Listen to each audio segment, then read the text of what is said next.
Yes. Ittaka madam? Yes, sir. Madam, please proceed. Should we start, sir? Yes. Yeah. A very good afternoon to all.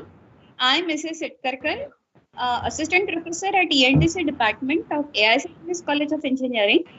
Welcome you all for the Day 5 STTP on Project-Based Learning organized by ENTC Department in association with BOS ENTC and sponsored by, that is, IST New Delhi. Today on this Day 5 for the session 1, we have with us Dr. Sandeep Wankhede sir. Wankhede sir is going to share his close association and experience with trees, a way of project-based learning for sustainability. Wankhede sir has completed his PhD from SRTM University and he is pursuing postdoctoral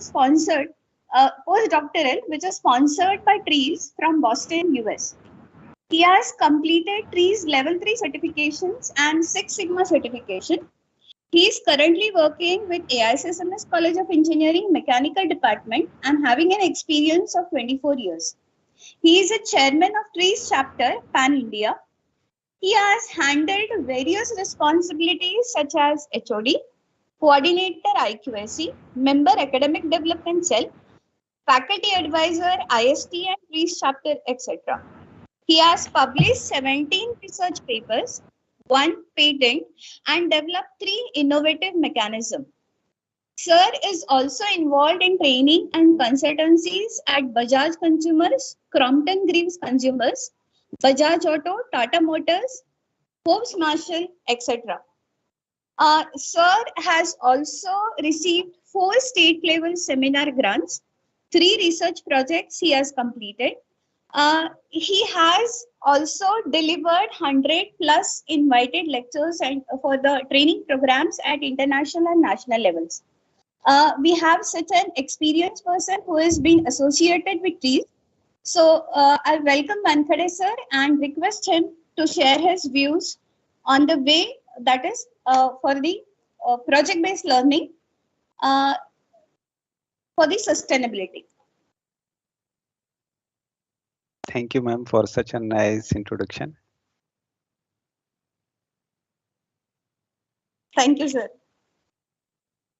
May I share my screen now? Yes, sir. Yes, sir. Maure, sir.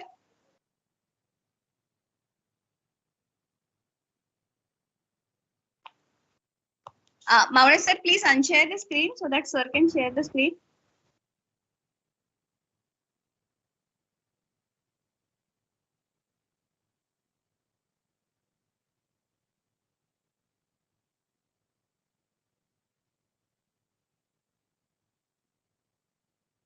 Sir, can you share the screen now?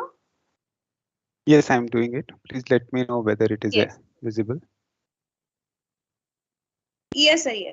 It's visible, sir. Okay. So may I start? Yes, sir, sure. Okay, thank you so much. At the onset, I would like to thank the management and coordinators of this STTP, which is on a very relevant topic and which is actually required with our new education policy as well, and would be a turning point in a career of any student. So I'm just trying to give my bit of the TRIZ knowledge in how we can take this project-based learning, and that too I've just tried to pull out one of the case studies on sustainability. Of course, I'll have to justify the given time. So just in case someone feels like I'm too fast, or if you want to feel, if you feel like you want to have some more deliberation on whatever I'm telling, so you can just unmute yourself and contact me. Or of course, later also you can get in touch with me for the details. So as I mentioned that this new education policy has brought many changes, and 2 changes out of them is like a project-based learning as well as the internship. And both also actually goes hand in hand. What is the challenge now? in new education that we every day find out some or new technological development which has very less like past, wherein we have sorted some of those problems, or even there are certain technologies which have no like existence before even of execution. Forget about the sort of maintenance or sort of troubleshooting about it. So now what we need as a professional out here, I assume that most of the participants are faculty members. So as a faculty member, our first thing is that we have to generate solution that were not existing before. So it calls for some kind of innovative like thinking, innovative problem solving skills in this. So it is a time to introspect, because we all are faculty member. I'll directly come to this, that now the focus of teaching learning needs to be shifted from what to think to how to think. So when I go ahead with the TRIZ, I just would like to say that there are many creative activity, and Arthur Koestler has mentioned that creative activity could be described as a type of learning process where teacher and pupil means students are located in the same individual. So it goes to some of our mythological inscripts as well, that there is no difference as such now between a student and a teacher. So while teacher is teaching, he is learning, and while students is learning, he is actually expected to perform, and that is what exactly is the project-based learning. So if we look just as a quote of Elinikov, who has actually came up with some creative pedagogy, which we in this way also call it as a creagogy. Okay, so here I'll just go to the last quote. The teacher teach this creative pedagogy. It teaches the way in which we do it. Learners how to learn creatively and become creators of themselves and creators of their future. So one of the point which is actually given to me that I have to speak on sustainability is something which is very relevant to the thing, that it is not only the creation of the future, creation of myself, but it is also recreation of this world. Whatever the world has been given to us by our forefathers is actually deteriorating day by day. When I look at it, I should look at it with a view that what I am going to leave for my son, for my grandson, and next generations. So the pace with which the things are going on, the technology development has got its own toll on the nature. So we are just trying to go through in first part what this is, and in second part how one of the important problem is actually solved by this methodology. So just a quick word on creative pedagogy by Boris Lotin and Ala Zuzman, who themselves are three masters, that creative pedagogy is an attempt to replace the battle between the teacher and student. With the student's struggle for self-perfection, the teacher is the student's assistance and ally in this struggle. So our role has actually changed, and creative pedagogy, which is borrowed from is one of the most powerful method, that is ideal final result. I'll just give a short brief on what is ideal final result. Whenever we try to solve some problem, we always have constraints. One is that there is a solution for everything, and two, there is limitation to everything.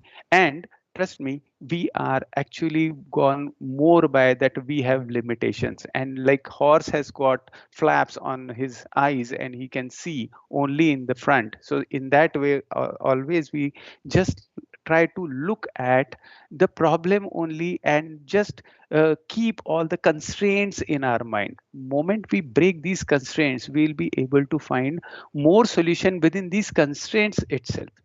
So ideal final result is ideally what do I want when I look at it. So ideal, we know we cannot achieve it, and that is why in this we say you reach, you imagine, you think that I want the ideal solution, how that solution would be.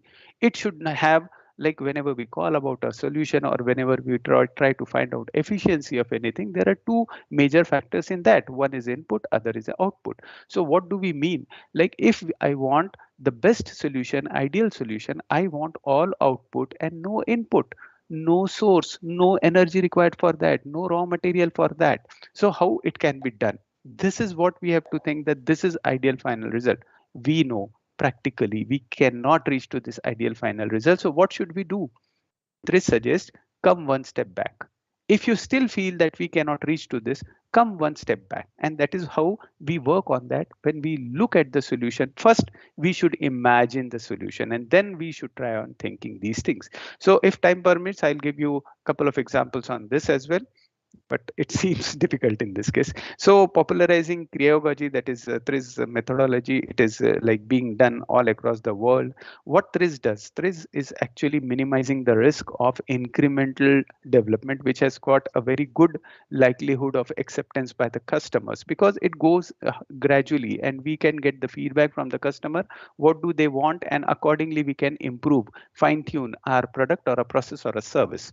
Okay, so now if we go for a breakthrough invention, we have heard many things about that. There must be some breakthrough invention. We must cross the boundaries. We must find good solutions, but then it is risky. How TRIZ helps is, TRIZ helps in like not going for the average between the risk and reward. It says that the risk should be pushed towards the reward, and this is possible with some of the tools of the TRIZ. So as I mentioned that we have to cross some of our mental barriers. So I'm just showing you that there is a mental inertia and there is a solution. This is a problem and this person wants to find out the solution for this, but then he cannot see. And mental inertia is something which is not visible but which exists everywhere. Okay, so what TRIZ can promise is there are some systematic steps through which we can lead towards the solution. TRIZ does not promise that it will give you the solution, but it ensures that you you reach to the solution. And what you need to do is just take the final leap, final jump by your creativity or your expertise in that domain. So when we look at the situation, today's situation is that we want several ideas. You might have gone through many ideas, brainstorming, systematic thinking, and there are many different ways in way of finding the ideas. Why do we need so much of idea? The question comes because it is found statistically that if you have 1,250 ideas, raw ideas, out of them it reaches to the success, this is the number which reaches to the success is very low, and we can see here only 14. So where does it go wrong? When we have an idea, we have to define, and most of the problem gets solutions are fizzled out just at because we cannot define them properly. Because once you define the problem, define the solution properly, half of your task is done. Then we go to the testing phase, designing phase, branding, funding. I purposely put in here that we have to sell through getting the funds from someone. And this is an era wherein an individual student who is doing learning something and side by side wants to have his own startup, he or she can do it very easily because there are many people who are ready to fund. So we should be able to convince them.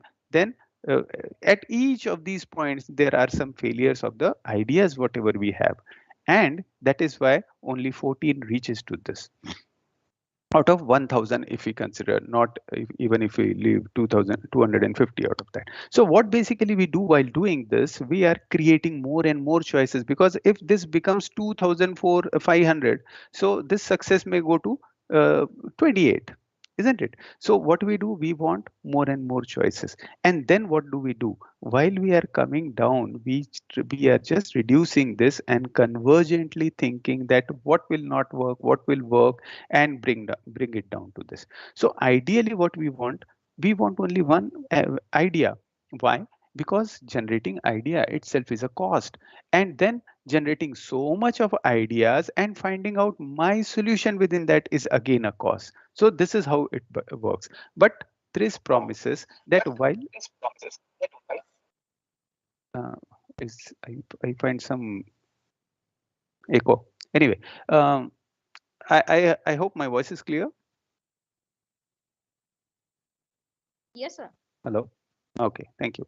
So when we look at it with the TRIZ methodology, I'll share some of the tools which we use with the TRIZ methodology, which at the stage of problem identification itself reduces the choices of the idea. So we don't reduce the idea, the number of idea, but we have all those parameters in our mind before we reach to the idea. And that is why when we have idea, we do not promise that 100% of these ideas will work, but you can see multiple solutions which may come out of that. And then we have choices which solution to be used. And this is exactly inversion of that. So I've shown you two kind of inversion. One is the one wherein pupil or a student is actually a teacher and a teacher is actually a student, and this is a co-learning.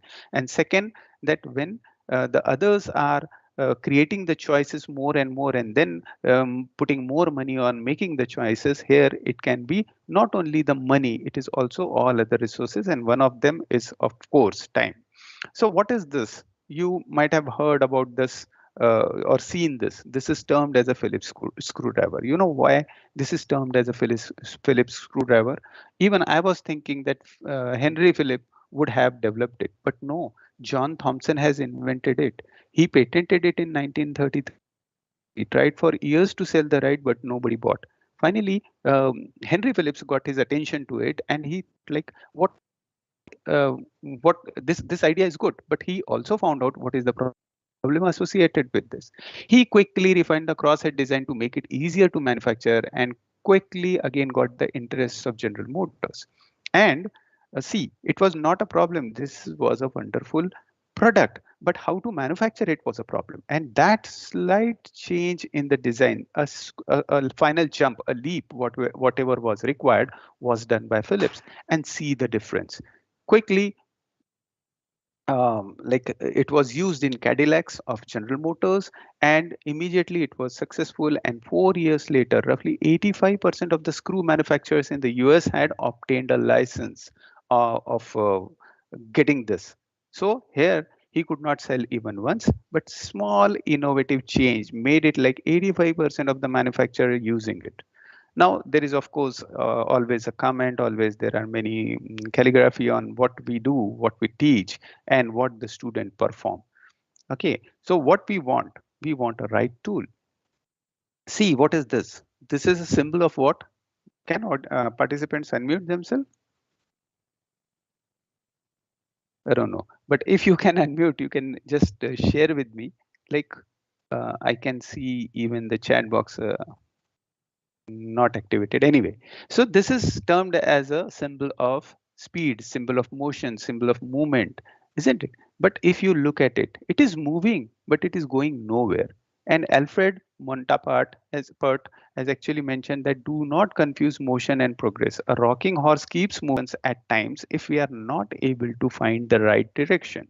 Okay, so now I'll quickly take you to what is TRIZ. I'll just say that if we have a right tool, to identify where the problem zone is. Here, I'm saying that we have to find the problem, which is basically shown with fishes. If we want to catch fishes, if he is doing it in this direction, you know what kind of success he would get. But just turning himself, turning his insight, changing his perspective, he can quickly catch many fishes.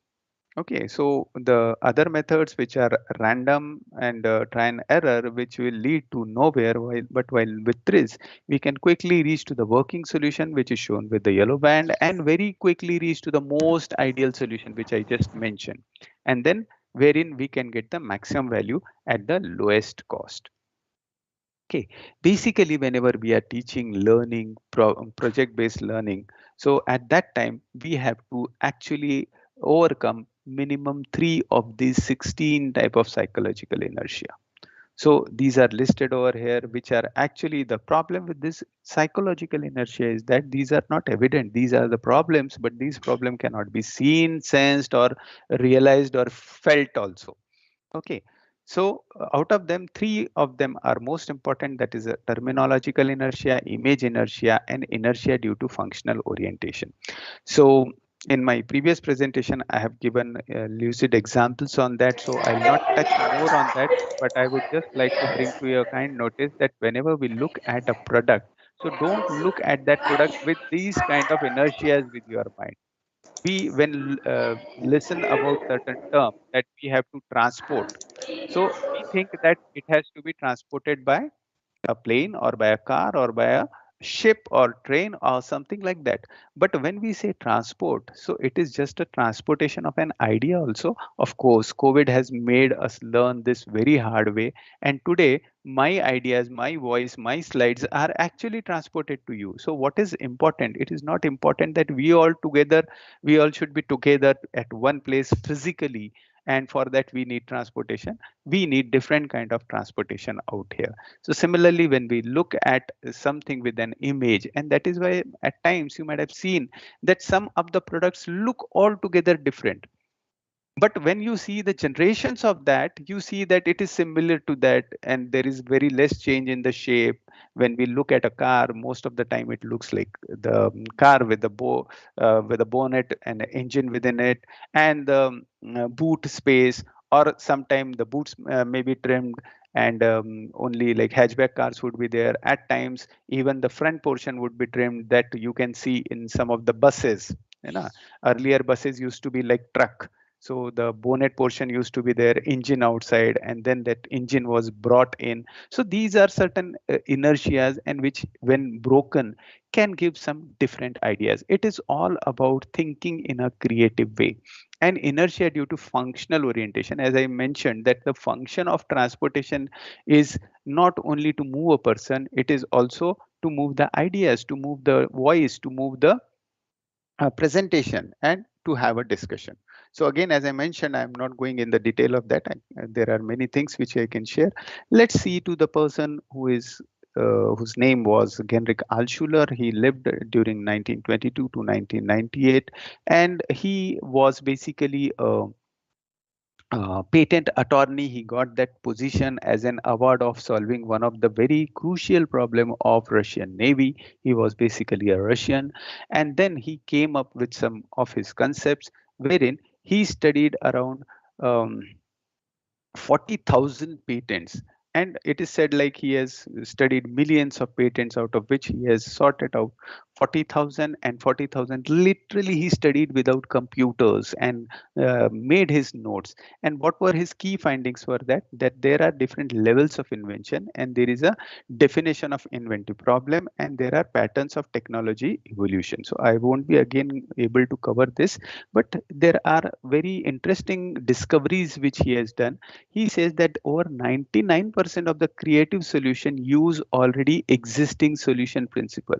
So just take a pause and think that if 99% of the problems are already solved, then why there are so many problems? Because these problems are hidden somewhere or other. Okay, and these are generally hidden in different domains. And what we try to do, I'm a mechanical engineer. I'll try to find the solution by mechanical way. I'm an electrical engineer. I'll try to find the solution in electrical way, electronics way, computer way.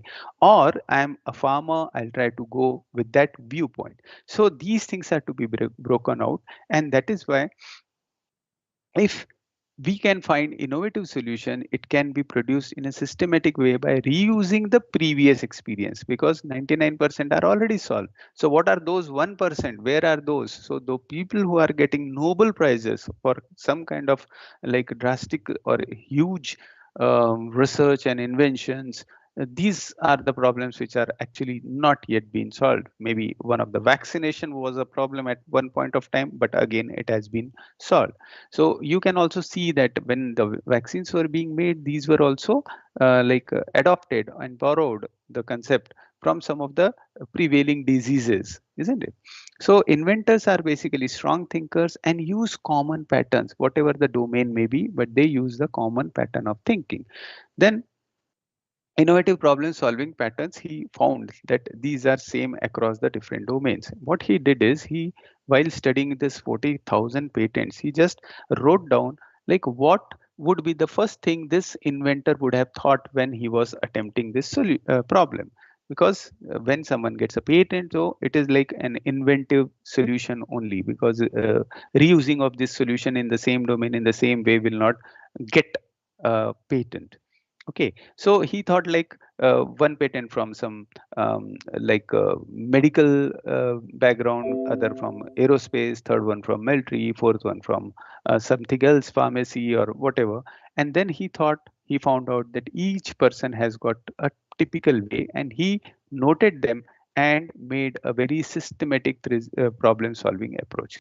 One of the definitions of an inventive problem is, as he said, definition of inventive problem. So one is that it must resolve at least one very strong contradiction. So what is this contradiction? That when we increase the acceleration, the fuel consumption will increase. When we want more accuracy, the device will become very complicated. The way in which we can measure will become very lengthy, complicated, tiresome, isn't it? And very diligently it has to be done, all this stuff.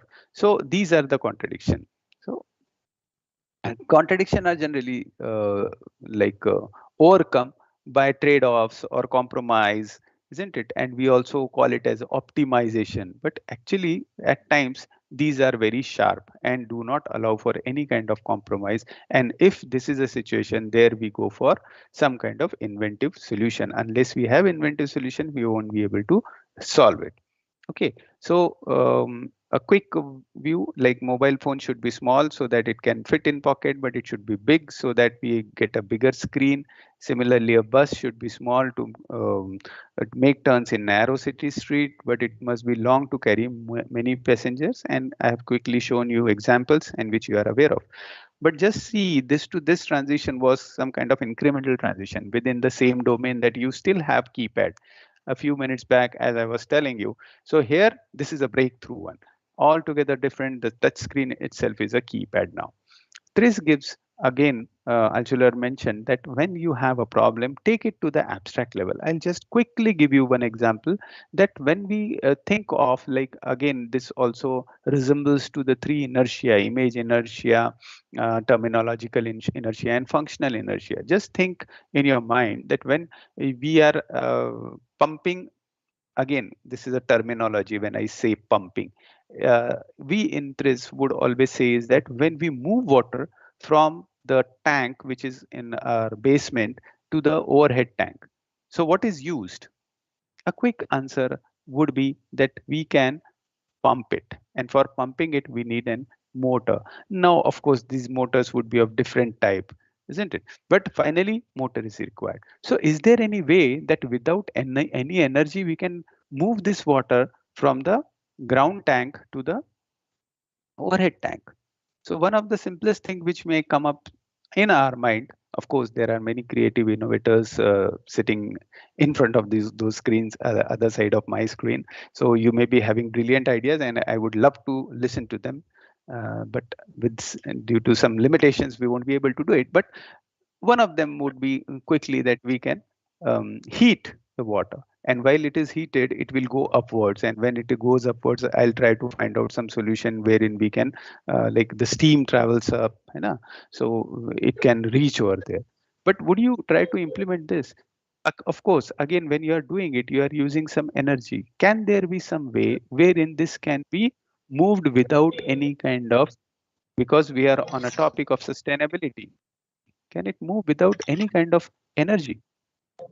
Can we just have it like with the no pollution? Have you noticed that there are trees planted beside our building? And if you looked at the tree, at times these are taller than 2-3 stories of a house. There, right from, if you look at, and it is equally deep within the soil, also within the earth, isn't it? So how this water actually moves from those roots up to the tip of that plant? No energy, isn't it? This is the nature. So we can find many solutions from the nature, and that is what we have to do. Instead of saying pumping the water, we should say that we want to move the water, not even say lift the water. Because again, when we lift the water, there is a like an inertia that it has to move up, so it has to overcome the gravity, and that is why it will not have. There are more than 50 different ways in which you can lift the water. That is, you can move the water vertically. Okay, so of course that will not be in this proper domain of pumping of the water or piping and designing of the motor and all that stuff. That may be, as I mentioned, in the tree. That may be like injecting medicine to the person, and there may be many other ways. So as we move towards abstraction, I hope you are able to realize what is abstraction. It is generalization of the problem. You see the solution comes nearer to the problem. Here, this problem is here, and this is the length which this triangle, this is the length which it has to travel. But here it will come. So more at an abstract level you go, quickly you can reach to the solution. I know this is not enough to explain you how these things can be done, but I just want to give you the concepts of threads which Altshuler has developed, and this has all these things have got systematic tools to do it.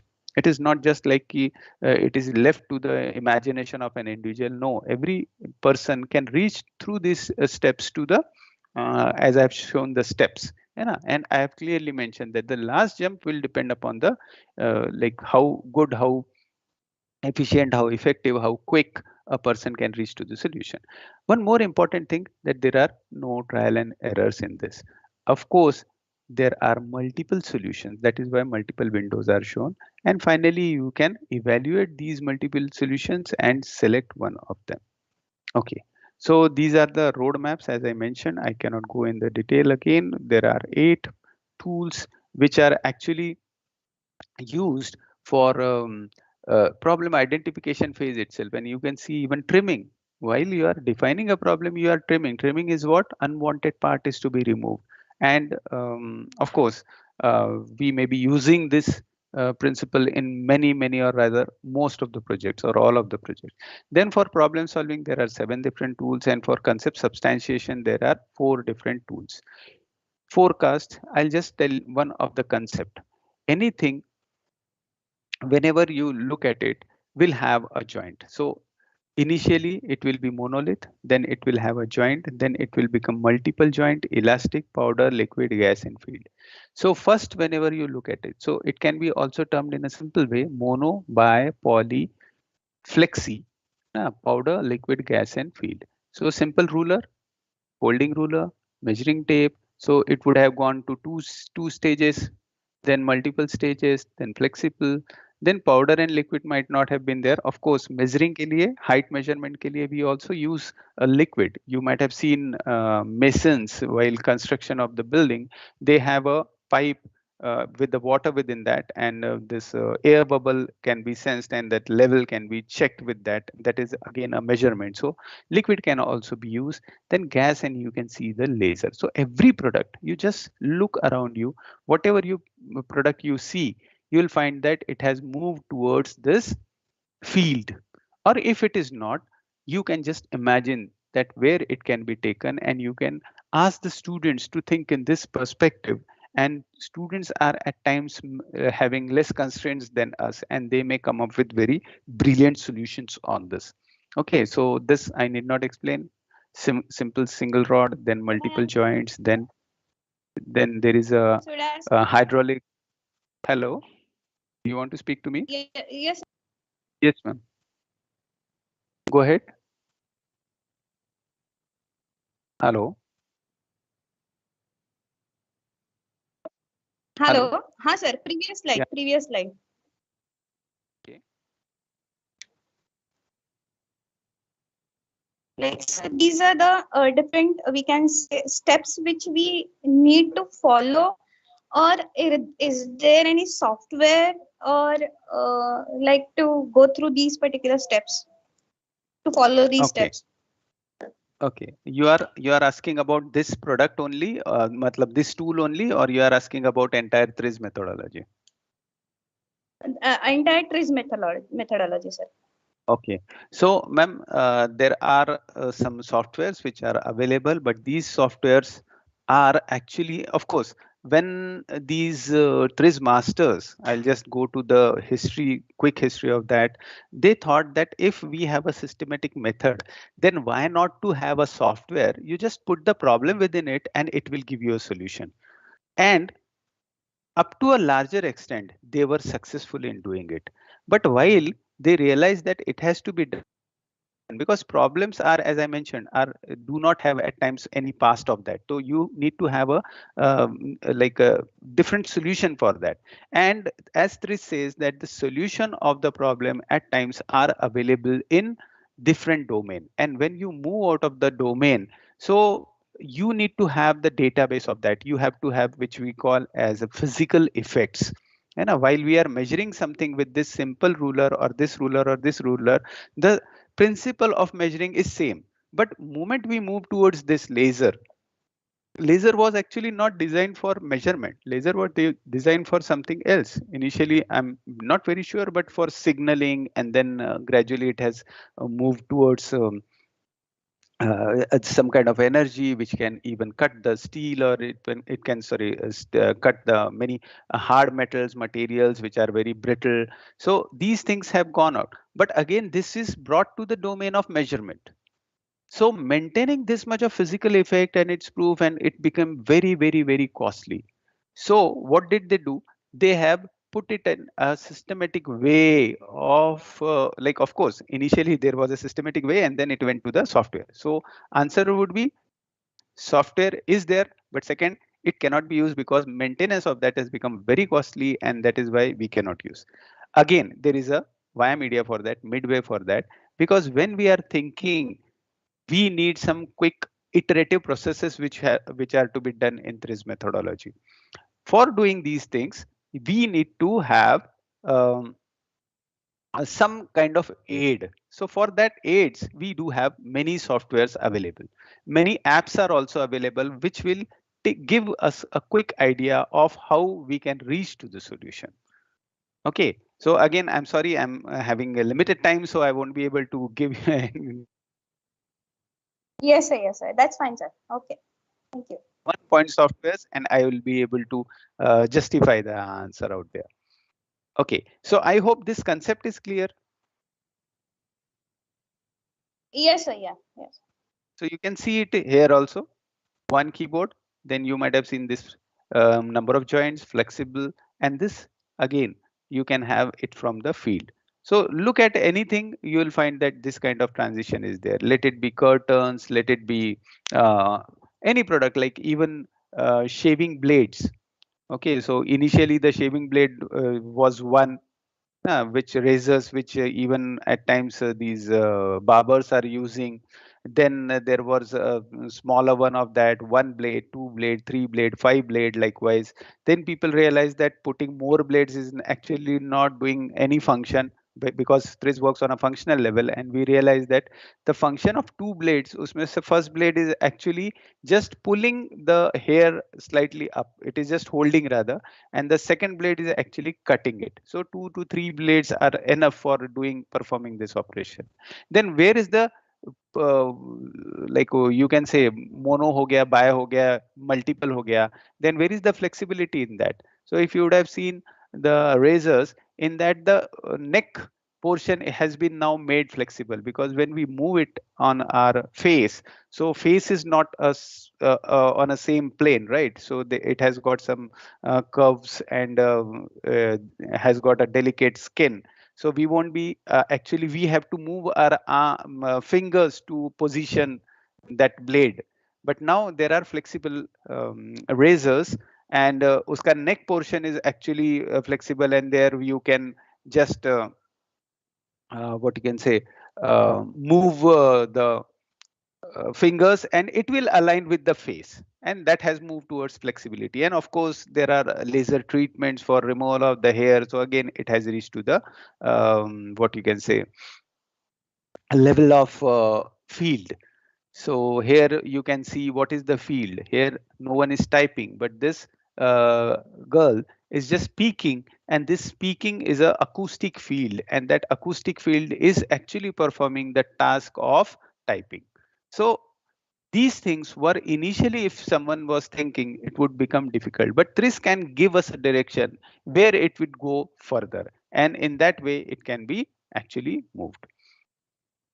So if Threads is effective, so I've pulled up some examples on that. General Electric started using Threads, and see the number of invention. These are the number of patents which were generated. These were not only the numbers which were increasing, but these were the number were also increasing, and year on year they were increasing.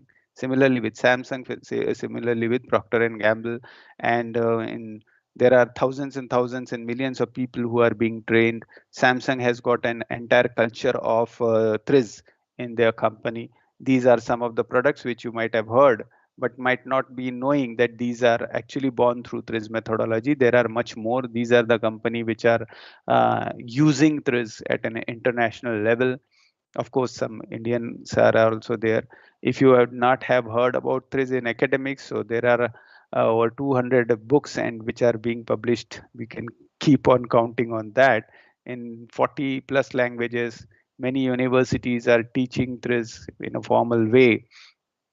You want, I can just share the details of this, or you can also Google it out. So where can TRIZ help for university studies, improving performance in exam, cutting down the time to study, understanding, not mugging up, projects for PG, PhD, UG, research and development, entrepreneurship or startups, generating patents, paper publication, and of course teaching, that is pedagogy. So I'll quickly go. These are the testimonials of some of the universities who have written to our TRIZ master that how it is useful, and there are some of the institutes which are actually using in some maybe low, like very primitive way, but having some at least introduction and a few sessions on this, in India and abroad also. And our team has actually contributed over here. Only those things we have listed it out. And these are some of the Indian companies wherein our team is actually providing the uh, consultancy or training. And then this is one quick example, like if a group of students is actually taught TRIZ and used out of that, so how many component reduction which we can say as a trimming, due to that there may be cost reduction, and what are the solution generated. So these three groups worked independently by learning TRIZ, and see the average of component reduction 37%, 32% cost reduction, solution generated 24%, and potential patent are at least one in each of these groups. So this is the strength of that implementation of this. When we learn this, as we learn in project based learning, so where we do not start with telling them the definition, remembering them, understanding them, applying them, we do it exactly opposite, and TRIZ helps in turning this pyramid upside down. Okay, so now coming to our topic, that is sustainability. And we know that UN has given this 17 goals, SD goals, which we can say, and Indian government is also adopting it. So it has got a triple bottom line, that is social, environmental, and economic, that is conflict with financial goals. So when we look at each of these points, I'll not um, define what is sustainability, but basically when we look at each of these points, it is very evident that it should be like less of the scrap, less of the wastages, and less of the harm to the environment, but at the same time less cost can be, should be put on. So how innovation is used? So while we use innovation, scenario planning, and strategic analysis to go beyond compliance to the technology of tomorrow. So as I mentioned, technology would be different, uska compliance karna would be difficult, है ना? So here when we're looking at it, sustainability goals states like extended timeline, return on investment, initial investment, and increased profitability. We can do it. We can clean rivers. We can do so many things. We can reuse the exhaust of even the harmful gases. But each one of them comes with a cost, and that cost is actually playing a uh, harmful role.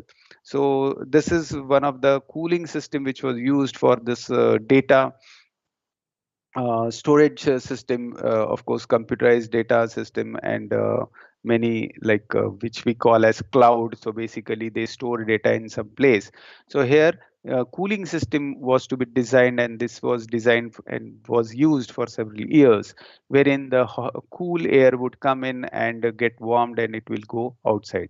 But at a later stage, when with some resource identification, people realize that this at times the air outside is very cool, isn't it? And then that cold air can be just brought in without cooling it within the system. It can be just brought in, it will get hot, and this hot air can be used in some of the offices wherein, as I mentioned, that the air is already cool outside, so everyone at the other end were using heaters. So instead of making them use heater, this air was further circulated, passed through their chambers, cabins, houses, offices, and then no energy was actually being used. Rather, of course, pumping was the one. But now, at a later stage, you can have certain nozzles, venturi, and other kind of mechanism which will suck in air with very less kind of energy required. So if not ideal final result, so one step back, two step back, with very less energy, these two problems were actually solved, for which there was a huge amount of energy wasted at one point to cool and at other point to heat the offices. So I'll not spend more time on what is sustainability. It is actually speaking about reducing 3 hour, 4 hour, 5 hour, and 7 hour, isn't it? So it is all like rethinking, reuse, reduce, repurpose, and recycle, and all this stuff. So there is one very innovative concept which I just wanted to share with you, and which actually uses or applies relates to one of the three tools, that whenever we are looking at a system, so we must look at the super system, means whatever is encapsulating it. So right now I'm using my laptop. So my laptop is a system, but the power which is it is all these, it's a hard disk, it's a processor, RAM, all other components which are required within this. So whenever you are trying to solve a problem, don't solve the problem at a system level, try to solve it at a subsystem or a super system level. So looking at it, cradle to cradle means it is a tree. When you have a tree, it starts its life from a seed, and when it completes its cycle, it again gives seed to the nature. So this is cradle to cradle, which you can say, and all of those leaves and fruit and whatever the waste part of that will actually be used again to nurture the tree itself. Okay. So have you heard about materials passport? If you have not heard, this is something very important, wherein turning waste into energy is used, recycle precious metal, efficiency, and collection and disposal technology. So whenever I actually, how many of you would be there who have not changed their phone even a single time? So you would be saying, what single time we have changed our 4 phones by now? But let me know, were these phones worth of throwing off? Whatever, what would happen with this? We speak about reuse of them. So how are we going to use? What is there in my phone? There are so many parts within it. Okay, so going to the product. So there is a product, then there are components, and for each component there is a material. So can we just move out this product at as a product? So we have seen, like, many of us have also actually donated our old phone which were good enough for working, which we call as technologically they were not advanced, but functionally they were good, so which are termed as obsolete. They can still perform their function for which it was made, but now the function is actually expectation from us are more. The softwares which we are using on that, or our 4G 5G, it is actually not capable to this phone, existing phone may not be capable to cater to the expectation or requirements of high demand, high speed, high efficiency, and that is why we changed the cell phone. And what we have done is, at times we have donated these phones during this COVID time to some poor people so that they can attend their classes. So this is actually product level utilization of that. But if it is not, have we ever tried that I'll just remove that flash from it, I'll just remove the camera from it, I'll just remove the vibrator from it and use it for certain other purpose? Of course we do it, but these are just done for some sort of a very small, maybe I'll say experimental purpose or entertainment purpose, isn't it? So can we use this? So you can just think of when one of the mobile is actually dumped. So the way in which, let it not be only a mobile, forget about mobile, okay, we can say that it can be utilized, not utilized, other part, but thing like a fan, thing like a mixer, food processor, or a washing machine, what happens to it? This goes to a scrap vendor, and scrap vendor actually goes directly to the material level of that, not use it as a component level or a product level. So with these three tools, we can always think on that what are the parts, how we can utilize them, how, where are its application. As I said, that this breaks the inertia between the different domains, and then we are very quickly, easily able to find that this component or this product is actually useful for some other places. And there are some examples wherein old phones are being used as what you can say, uh, CCTV cameras. Okay. And these are actually being used because some of these components are being used. So I'll not I'll stop myself from giving more examples over here. Then advantages. When we are at a product level, we have got highest usefulness.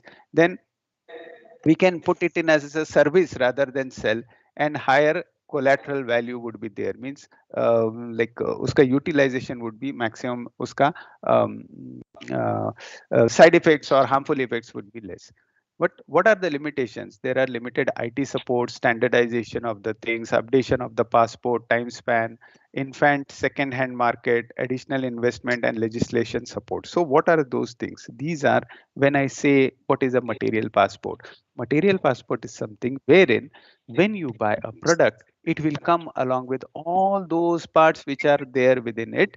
And not only that, the details of that, what material is used into that, what is like this is all the image, it shows how these can be utilized in recycling, remanufacturing, refurbishment, redistribution, maintenance and service करके हम उसको use कर सकते हैं. So we are just coming down from product to material level, while we actually do what, we just think of the material, isko scrap kar dete hain, and that scrap vendor comes to us, pay us with some kgs of the value of that product which we might have bought in thousands of rupees. We may get a few hundred or not even 100 rupees for that, and then it goes down as a material.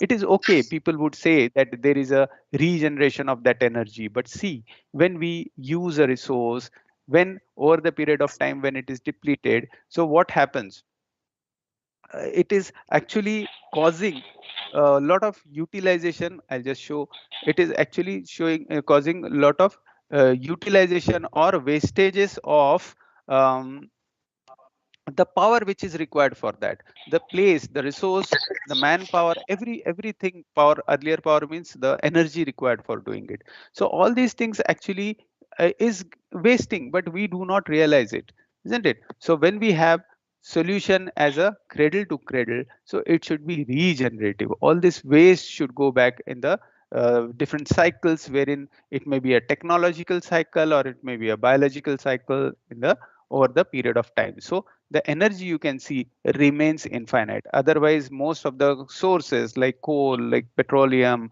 everything is depleting and going at a lower and lower stage. Okay, so material resources actually reduces the reduction of the losses. Okay, so when we buy the metal, we buy it in this form. We make the processing, we make it as a product.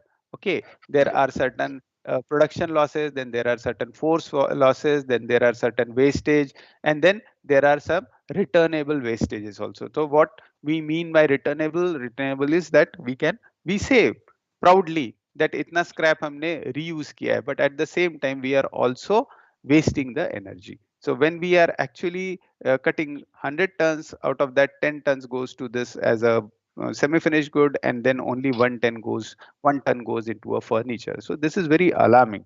How to cater to these problems? Okay, so I've just tried to put up like waste disposal challenges. When we look at a camera, so there are so many components within this. If we look at a battery, there are so many components within it. Okay, so coming to the different principles to respect the time given allotted to me, I'll just go to one of the problem wherein we actually call about the physical contradiction. So optimization versus contradiction resolving. What we say that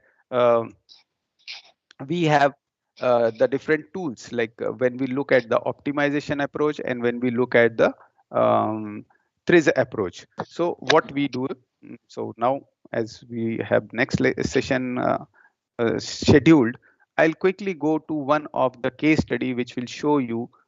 This is a slide wherein I have put up all the different. I'm sorry. What are the different sustainability requirement? What are different digitalization requirement? Because there is nothing today without digitalization. So I particularly put this column out here. You may take a snapshot. Maybe you may not understand many of these things. So we can just get connected, and there wherein I can explain you all these things. Okay, then there are certain limitation factors which may be called as a psychological inertia, and how these three tools can use it. Right now, I've not introduced you to the tools, so I cannot explain those. Just look at one of the example that engineering system is to be analyzed. It is used everywhere. So I have got, not only I have given you one example of material passport, other example of heat treatment. So here there are many needles which are actually, needles are very tiny. You cannot have very much good control on them while transportation. So these are to be requirement for hardening of them. Needle is hardened by heating it to high temperature and then immediately cooling it in the quenching bath. So these are so tiny. If you achieve to that temperature, it will be very difficult at first place to measure that. Second place, it will be very difficult to immediately quench it. Because if you make some delay in that, these are so thin, these are so tiny that it may reduce that temperature and uska hardness will not be achieved. Okay, so what is the goal? Provide necessary needle temperature is the requirement out here. Okay, so now I have explained you what is it. So what are the, when I look at it, what quick thing may come to my mind? I'll do the digitalization, I'll put sensor, I'll put actuator, I'll put the converter, I'll put, see what I'm doing. Basically, I am adding things on things, isn't it? So it is becoming actually complicated. It is becoming actually costly. So ideally, what should happen? Can someone just, you cannot answer me, but a quick thing that needle itself should tell us that I'm at a particular temperature. Now I'm going to the bath, or that um, like whatever the liquid is there wherein it is to be quenching. As we go on going for digitalization, these are the limitations, these are the problems of digitalization, that we add more and more things to control something. Now when we look at it with the TRIZ methodology, again, when you use one TRIZ, material passport के concept में उसमें इतना material होता है, isn't it? उसका अपना manufacturing होता है. So what is required? What is done? Have you heard about Curie temperature? Curie temperature is Curie point is something wherein a material loses its magnetic property. So what has been done? Needle का जो Curie point था, it has been set with the some kind of magnet, or that kind of magnet was brought. Means two different options how you can do it. Okay, so which will lose its property at the temperature at which this needle is to be heated, and the moment it is heated to that, this will lose its magnetism and this will drop, or vice versa. Needle will lose its magnetism, and of course when it is not a magnetic needle, what will happen? It will not stick to it and it will fall down to it. See, no sensors, just a small change within that, and then these needle started falling. You heat it, this plate is a heater plate, it is heating it, it will come to this. These are sticking to it because it is magnetic. Moment this temperature is attained, it will lose its magnetism, it will drop down, and your problem is solved. No need of having so many material within a sensor and so many things along with the sensors to make it digitalized, or to make it what you can say efficient process. This is what these are the references which I used for making this presentation. And these are my quick details and why one should learn TRIZ. I finished in time. Of course, we missed the question answer session, but I find that Chat box is not activated, and okay, if you have any questions, quick questions, either you can ask right now, or you can note my details and get back to me, or you can get those details from the organizers. And a quick word for organizers: thank you for giving me this opportunity and put forth the whatever bare minimum knowledge I have got to share with the participants. Thank you. Thank you, sir. Participants, do you have any questions, please? Hello. You can unmute yourself. Yes, sir. Hello. Yes, sir, you're audible. Hello. Hello. Rajeshri ma'am. Yes, sir. Yes. Can you hear me, sir?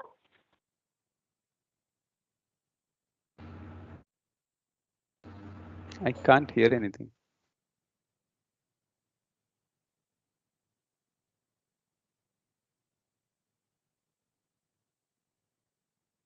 Hello.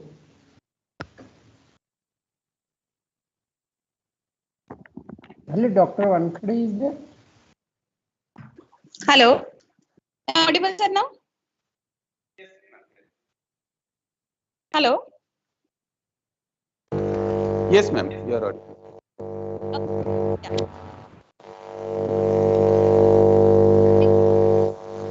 Any questions?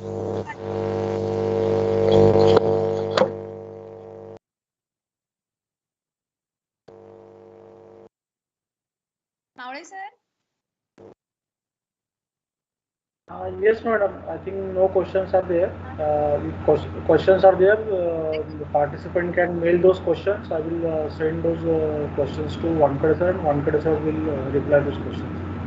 Madam, our next resource person, Dr. Y. Ravindra sir is there. So you can just start this. Thank you.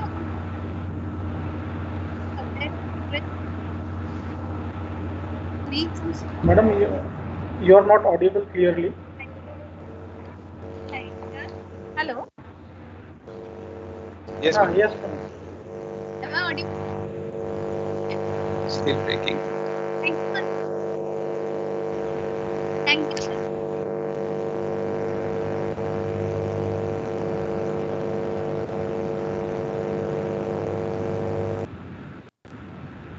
Yes, madam. You can continue now. Hello.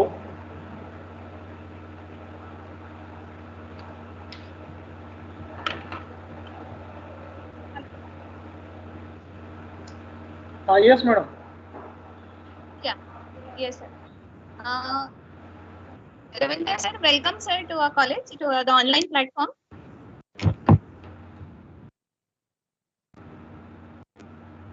Hello. I think Ravindra sir is sir? muted. Ravinder sir.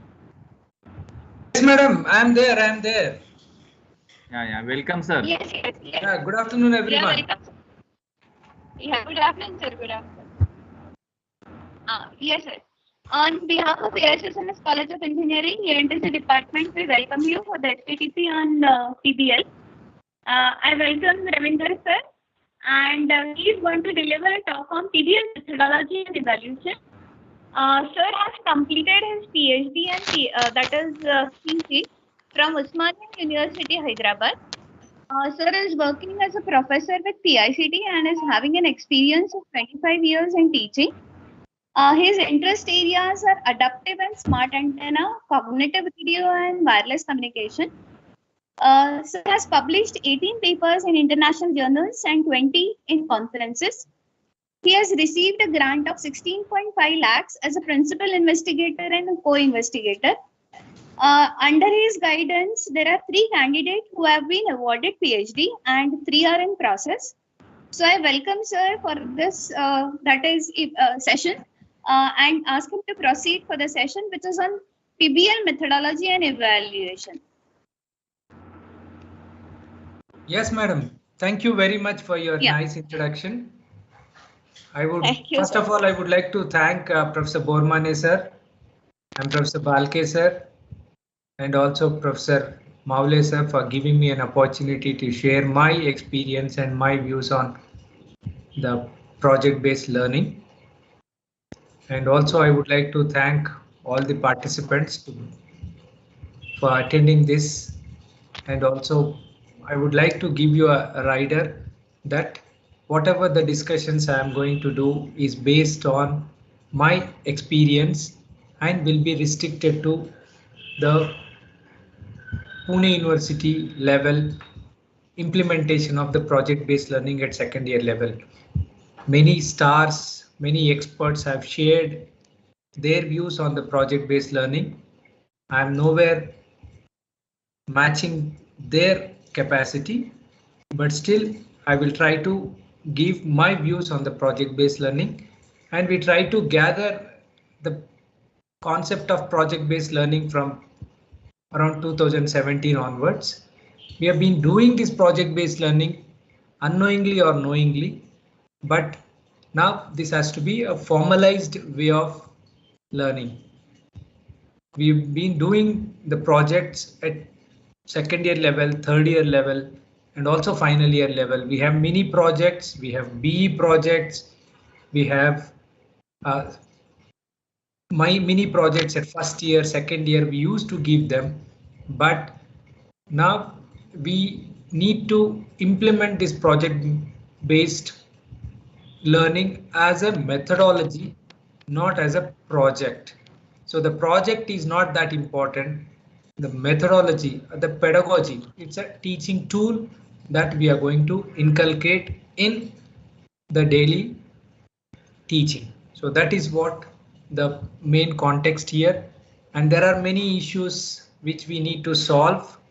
And there are many implementation issues at university level and also at affiliate. As an affiliating college, we have various restrictions, but within the frame of the university curriculum, within the framework given by the university, and within the restrictions we have, we can still try to implement this project-based learning methodology wherever possible. For that, we need to first of all make ourselves ready, and we have to be willingly accepting this methodology first. So if we can accept the methodology, then we will explore what is the project-based learning, and all that will come later. So that is why the Balke sir and the Bormane sir and the other teachers who are at governing bodies and decision making bodies, they are trying to inculcate and introduce these new pedagogical methods into the curriculum. So this is to be taken as a teaching methodology, not just getting the projects done. It is one of the teaching methodologies. So that is where the point starts. So I will just try to explain my experience and my understanding through all the experience I have gathered through IUCE. We have attended some MOOCs programs on Aalborg University. That also I will give you the link. And we have participated in the mini symposiums and the research symposiums on the project-based learning by various organizations. Especially, we have been working with IUCE, Indo-Universal Collaboration for Engineering Education. So there we have a project-based learning cluster. All the teachers are all over India. They share their experience on project-based learning. Based on that, I am trying to present some of my views on the project-based learning. If somebody is more expert, they can always share. And if you have any other idea, they can always share. But this is just restricted to my understanding and my experience, whatever I received from these sources. Okay, so coming to the agenda and the purpose, this is what I would like to submit. The only true wisdom is in knowing you know nothing. Then I cannot teach anybody anything. I can only make them think. So we need not teach everything to the students. We can only make them think, even everywhere. So first of all, we should accept that the project-based learning is very new to us, even though it is existing for a long time. But in our universities, for the last 5-6 years, we have implemented this as a pedagogical method. And the main focus of the project-based learning is to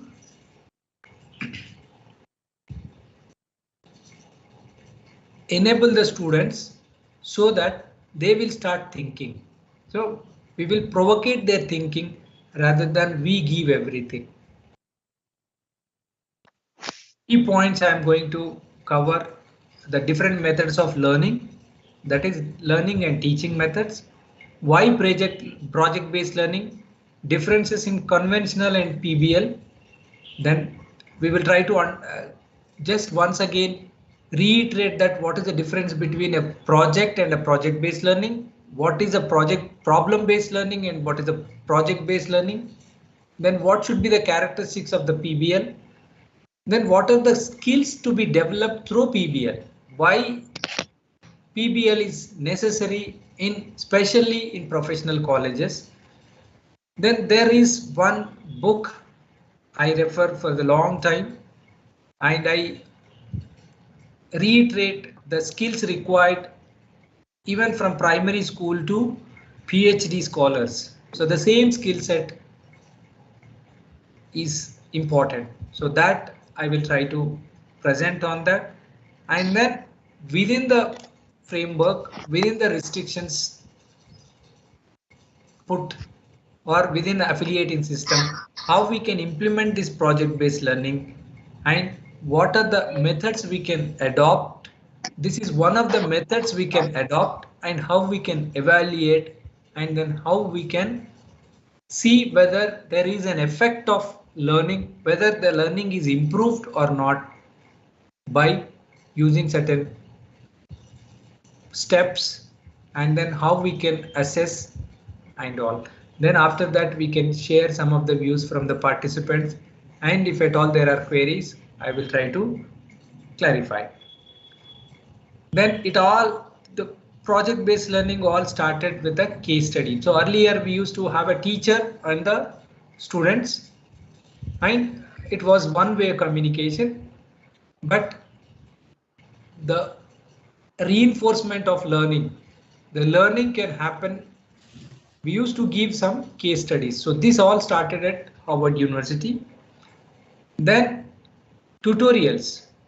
It was started in Cambridge and Oxford University, one-on-one system. So one tutor for one teacher.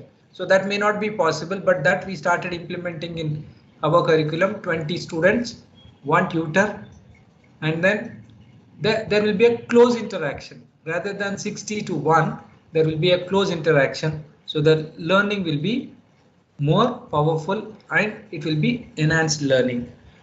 And then in a medical school, McMaster University, the problem-based learning was introduced. So the problems are given at start. Then there will be some lectures, and then there is no assessment, but they have to do the project, and through project they learn. Even in school also, we call it as activity-based learning. The students are given some projects and they implement those projects, but the purpose of that project or the activity is learning, that not the activity, not the outcome. The learning, what are the principles they have learned through that activity, but the purpose is diluted.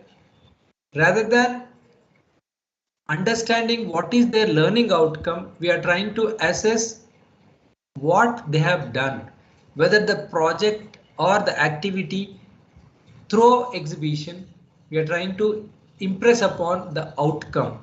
So in that process, the students or the stakeholders are getting the projects done, or they're getting some material available outside and they're trying to demonstrate.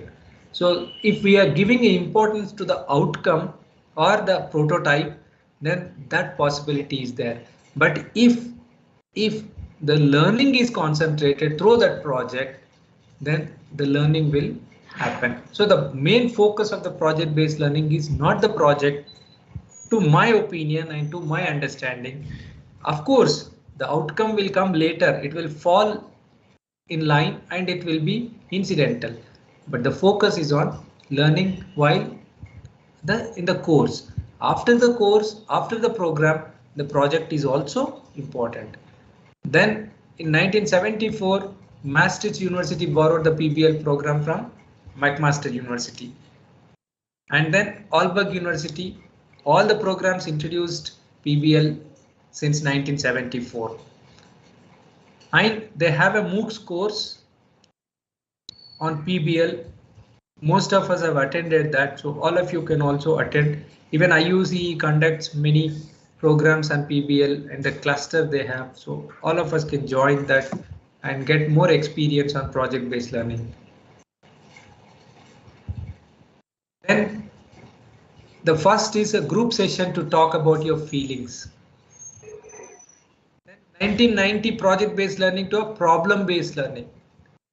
Then experiential learning. So the learner is not novice. He is not starting from the initial knowledge. So he got certain knowledge and then with that experience he will enhance learning. Then peer learning. We learn a lot from the peers. So that also should happen. Then community practice. So this is a collaborative learning. Then various learning styles. One student may learn through language. The other can be following the nature or observing the nature. Then some students can learn from musical or rhythmic learning. Then kinesthetical learning. That means doing something and learning. Then visual or spatial learner. Then logical or a mathematical learner. If I explain something, he may not be able to understand, but if I give him an expression or a mathematical way, mathematically if I explain, he or she may understand. Then interpersonal learner. Then intrapersonal learner. Experiential learning, collaborative learning, and scaffolding learning. So what normally in universities and in these typical colleges, we set the syllabus, we set everything. The students have a very minimum role or almost in planning or in learning. It is enforced learning. So that is now losing the importance and slowly from teacher-centric learning to the student-centric learning. So the world, or we are even our university is also moving towards from teacher-centric learning to the student-centric learning. So we should understand that what is their requirement, what are their expectations, whether they are learning or not. And this may look ideal and this may look exaggerative, but the time has come to think in a towards that also. So whatever the possibility we have, even if it is negligible when we start within a baby step, we can start thinking in that direction. It may happen for some time, but if we think that the students are not interested, students will not be able to do projects, all that their problems are there.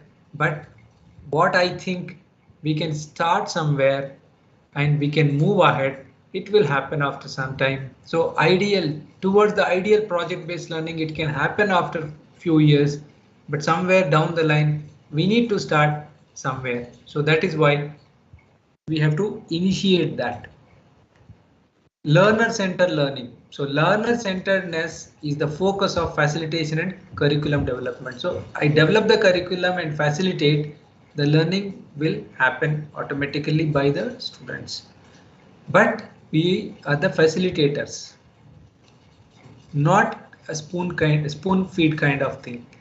And one more important issue here is the learning is learner's responsibility, because if they want to grow, without their willingness, we will not be able to teach or inculcate any or inculcate any skills. So learning is learner's responsibility, but we should facilitate it properly. Then self-directed learning. So learning takes place through self-directed discovery and questioning, but there are self-motivated. Very few learners will have that motivation, but most of the learners need to be guided, sometimes scaffolding, but from the scaffolding to guiding to the facilitating. If we can move towards that, somewhere we start and do that, that will happen. Then giving a problem, so that we do it in a normal mathematical class and all. So what we do, we give a theoretical example, we give all the background, then we solve an example, then we give a problem, then if it has got an answer, then we give a problem and they solve that, and then they match with the answer, then we understand that they understood the concept. Once they are ready with that solved example, then we can give them an unsolved example. Once they solve that unsolved example, then they go for a real-time problem. So this is how the problems will be solved. Then the lecture before me, the speaker was highlighting on the problem solving technique by TRIZ methodology. Then critical reflection. So come back. So loop. We have to understand whether the process we are doing is right or wrong. But a critical reflection is a must one. So this is the core of the engineering. I hear, I forget. I see, I remember. I do, I understand. So to reach to the higher levels of Bloom's taxonomy or the learning perfections, we need to do. So doing is project. So by involving the students, we can enhance the learning. So we keep talking about the outcome-based education and all that. There are three principles. One is the psychomotor principles, then behavioral principles, then the cognitive skills. So these three are together put in our program outcomes 12, 1 to 12. But 1 to 4 or 5 are directly achieved through our classroom teaching and all through cognitive skills. But the cognitive skills are achieved 1 to 4 or maximum 5. But remaining things are to be inculcated through the psychomotor principles and behavior principles. So these are the three levels, that is behavior or affective or cognitive. In this also there is a classification. Psychomotor is about the actions like driving a car, learning music, or performing an experiment, doing an operation of or using an equipment. That can be done by psychomotor levels. But in the psychomotor also, it starts from the imitation. So we normally observe the people, how they are doing it, then we start doing it. So that is first action starts, even the children or the kids, they learn from the imitation. But there it is not a higher level of achievement. Once we do that, then we try to do it on our own and do some manipulations. Then we make it, try to do it precisely. The performance becomes more exact and action are more precise. Then one action, we imitate the steering first, then we become perfect in using the steering. Then we imitate how we can change the gears. Then we become perfect in changing the gears. Then we use the accelerator. We will understand how to, and we start using the accelerator perfectly. Brake. So while driving a car, I need to synchronize between my steering gear, brakes, accelerator, and my vision. So all put together, that is articulation. So several skills can be performed together in a harmonious way. And once I am perfect in this, that becomes natural. It goes into our reflexes. So we don't think that I have to change this gear. I don't always think that I should apply a brake. So your reflex actions do that. So that is the perfect level of any action. So there you don't, without any effort, those actions are performed. So this is the psychomotor. So the actions when the project is done or when the experiment is done, anything, it comes to the natural level. So this is one psychomotor principle. Similarly, the behavior also, or the affective also, the thoughts, the character builds from this. So this is the characterization. So as we all know that our beliefs become our thoughts become our actions become our habits become our character, then our character becomes our destiny. So it all should start from accepting first, receiving and attending. We should be willing to be aware of the setting or the situation, giving attention by choice open. So we should accept that this PBL or anything, any behavior, any conduct, first of all, we should accept that this is the right one to follow. Then we respond. Then we value that. Then we organize all this. Then it becomes a character. All this learning, environmental issues, all those are not achieved just by the classroom teaching. That can be achieved by the project-based learning. So project-based learning involves the psychomotor, affective, and also the cognitive domain. So these three together can be inculcated, can be enhanced through project-based learning. In a normal classroom teaching or in a normal class laboratory teaching, it will be of one action. But in the project-based learning approach, all these skills, all these can be inculcated together, and that is the purpose of all those program outcomes from 1 to 12. Right? So that is what is the motivation for project-based learning. The project-based learning can be adopted to inculcate all together. So domain knowledge, communication, and life skills. So these three together can be applied. Then how do we learn? So what we take a simple subject, learn a concept, then we go to a lab and try to implement that. So that is laboratory. But if 2-3 subjects put together, then they apply all those principles and develop a prototype or solve a problem, then that involves multiple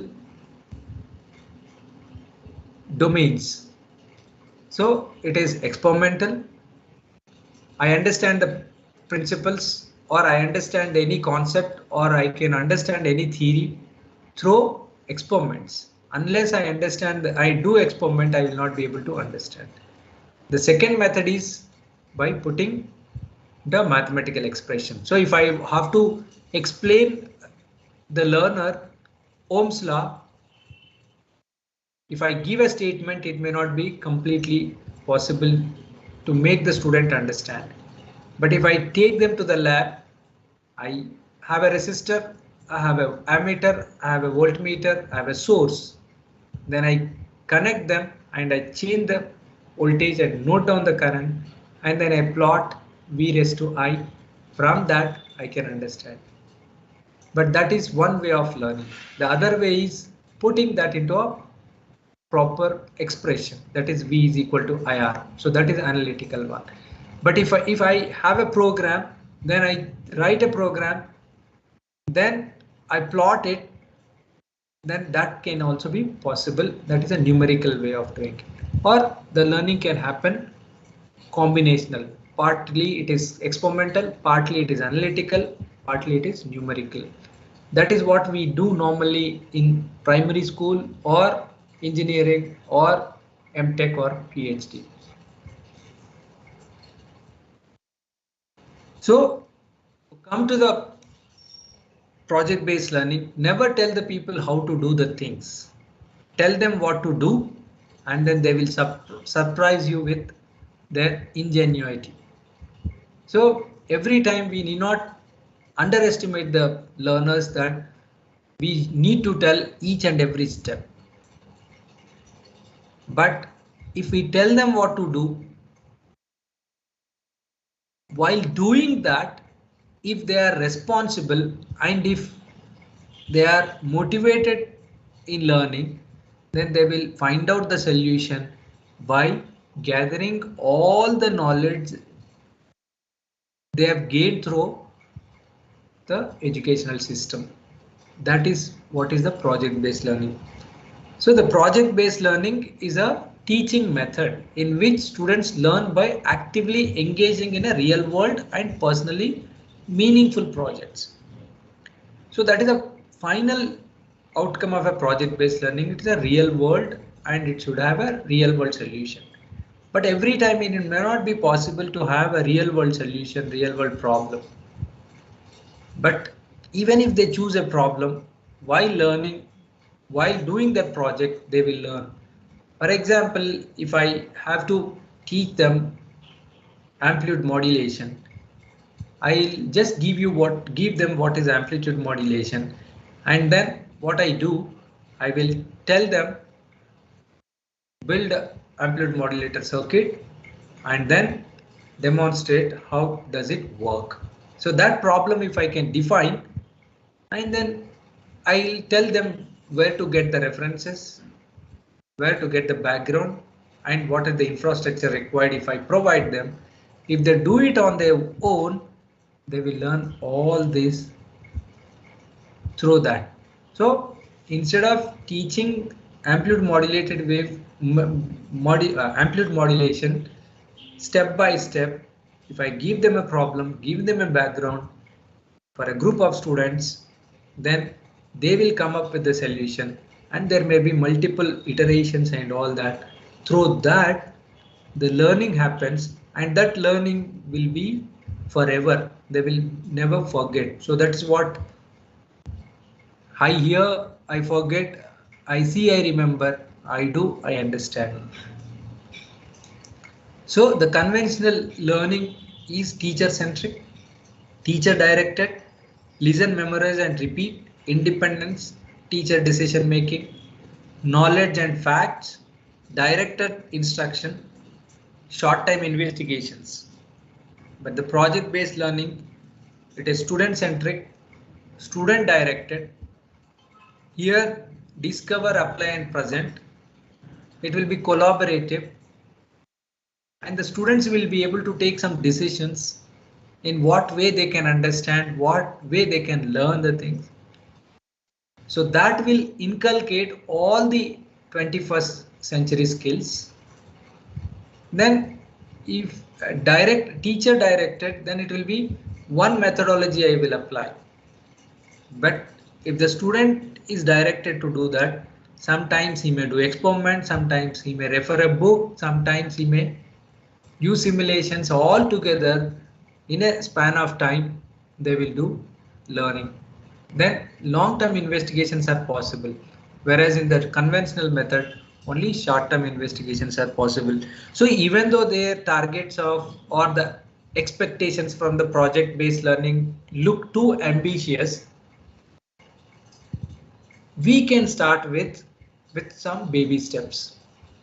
Then down the line it may get enhanced and enhanced and enhanced, and as we thought, beliefs become our character, or our imitation becomes our naturalization. So that will happen, but we should at least start imitating and accepting that the project-based learning is essential, and it will be more comfortable to the teacher rather than the students also. It will be involved, even the teacher will be involved and the student will be involved. It will be some kind of enjoyment in for both of them. Then it will not be difficult. And what is the difference? A minute difference between a problem-based learning and a project-based learning. If some of the things are repeated, please forgive me, because I have not attended what other speakers or other experts have presented, but maybe I'm trying to give my thinking and my understanding and my view on these topics. And if anything is repeated, so please bear with me. There is nothing wrong in repeating and reinforcing the learning, because only on one discussion we will not completely go into the higher level of learning. So sometimes it may be repetitive, but I try to keep as short as possible. So then the problem-based learning need not have a prototype. It may be a solution. It may be a report, but the project-based learning have this learning involves the prototype development. So that is a minor difference. So here a real world task here and there also. The problem may not be possible if they are just writing an analytical report. We are asked to give them a problem. They will solve it on paper and they will submit a report. But that may not involve the psychomotor principles. But the project, the psychomotor skills also will be involved. If they're solving a problem, but without considering the ethics, without considering the constraints, without considering the cost and all that, it may not be possible. But the project-based learning supports students in working on open-ended problems. And then multiple sources of information and creating prototypes and products. So that is a difference between the project-based learning and problem-based learning. But in engineering, we normally concentrate on it is going to be a project-based learning. In other courses, it may be simply problem-based learning, but in engineering, it can be always a project-based learning. Then the projects and the project-based learning. So this is where I have been discussing the project done at the end of the program or the course. But the project-based learning itself is a course. It supports teacher in teaching and students in learning. So it is a pedagogical method, not the project. So the process is important rather than the project. So if they can inculcate, if they can acquire the various steps in doing a project, that is important, because they may solve a problem. The answer may be important, but every time we may not be facing the same problem again and again. Every time we will face the different problem. But if I know how to solve a problem, then any problem can be solved. But if I know only that problem solution, only the answer if I know, then I'll not be able to do that. So that is why it is a learning methodology and it is a process that is important. So that is why the project and a PBL I've taken from this website. So the PBL is compared with the main course, the full meal, whereas the project is compared with a dessert after a meal, whatever we have. So this is why the dessert will not improve our complete health. It may be enjoyment for some time, but the main course gives our physics, thinking and the body and the health. So that is why the project-based learning is to be adopted. So projects can be done alone about the product. The projects are about the product, teacher directed, lack real world context, then occur after the real learning. All the projects have the same goal. But here requires the project-based learning requires collaboration and teacher guidance.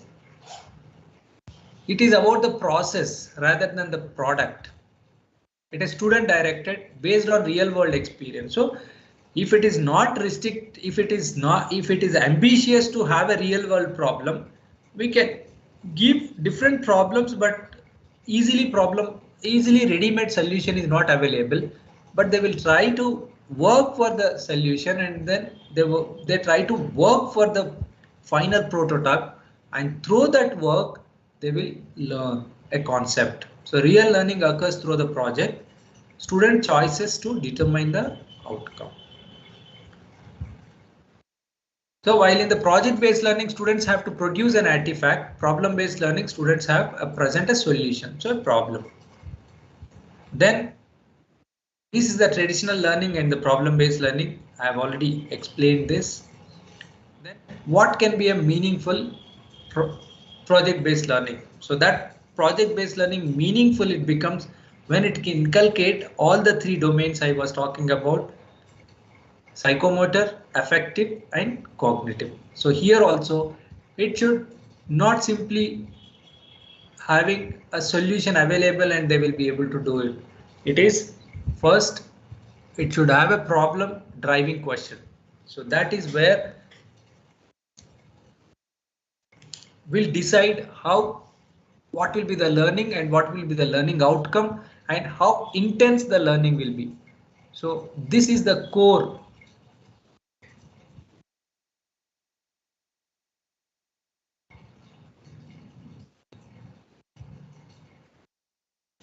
So this is the core of any project. Once we are okay with this, then comes to the students' motivation. Need to know the willingness. And then I should have a voice and I should have a choice also. So that is also one of the skills now expected. Then revision and reflection. The reflection should be positive. We always say the best critic should be our neighbor. Then we learn. Learning will happen only with a positive criticism. There is a quote. I am not perfect in Hindi, or I'm not very good at Hindi, but I'll try to give that Mirza Ghalib's quote. जिंदगी भर मैं ये कथा करता रहा, धूल चेहरे पे थी, आईना साफ करते गया. So if I am not able to accept that there is a problem, then I'll not be able to do it. I'll not be able to correct it. Even the teaching also, when we take a feedback is not for the students or feedback is not for anybody else. Feedback is for ourselves. If I keep on blaming the system and if I keep on blaming the students, then I will never be able to correct it. So, but if I take the feedback and if I reflect myself, then I will understand whether I have to improve. By blaming the outsiders or blaming the mirror will not help me. So it will only help me if I reflect whether if it is a really problem, if there is a dust on my face, is it real? It is, I will wipe it off. Otherwise it is fine, no problem. But first of all, we should accept that what is the image a mirror is showing. That is then the public audience, then in-depth inquiry. So these are the 21st century skills expected. Then what a student or what a teacher, maybe from the fundamental primary school to PhD. So I give these basic skills to BE students, SE students, ME students and PhD students also. Even for paper writing or for a basic research also, they are the same skills. Even the project-based learning also, these are the skills. So there is a book, I'll give you that book also. It starts with asking a question. If the question is proper, then we will have an answer. So the problem definition, but how to develop that problem definition is based on all the following steps. So that is why asking a question is very, very important. That question formulation, the problem formulation is the core of any learning. That is, how can men fly? That was a question raised to the Wright brothers and they answered it. But how the starting point of the most science is a question. Then how did the Wright brothers started? They observed birds. So are there any existing solutions to my problem? That is what we call it as a literature survey. I try to understand if there are any solutions to my problem existing already. Whether those solutions are meeting my 100% requirements or not. If they are meeting 100% requirements, then that is not a scientific problem. That is a project, because there is an outcome, I know, and there is a solution, I know. I'm trying to implement that. Amplifier design is fine. I know all the specifications for the amplifier is available, and all over the books, everywhere the amplifier design techniques are available, mathematics is available and all that. So that will be a project, not a research. Product development. The product development, all the principles are available, all the methodologies are available. I will go on repeating building the project. But if there are any improvisations, there are any new value to be added to the existing product, then that will be a investigation. So that leads to the investigation. So that is why the project has got a defined outcome, but the research may not have a defined outcome, but the direction it is giving. So that is done by observing, watching, noticing, reading.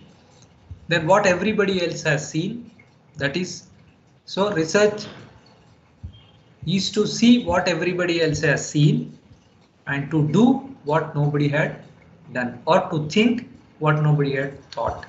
So that is the core of the problem-based learning or any learning. That is what we normally call it as a literature survey. Literature survey, we find out who have solved this problem and how they have solved, and then we will try to look for the similarities and differences between those all the solutions. We make a comparative study of all those solutions. We are comparing when we look for a ways in which, but while doing all this, we will always look at the question, whether that question is answered or not. If that question we framed is answered, then it is fine. Then that is not a scientific investigation. That means the question is not innovative question. If the problem solutions are existing, but all these may not be expected at second year or a first year.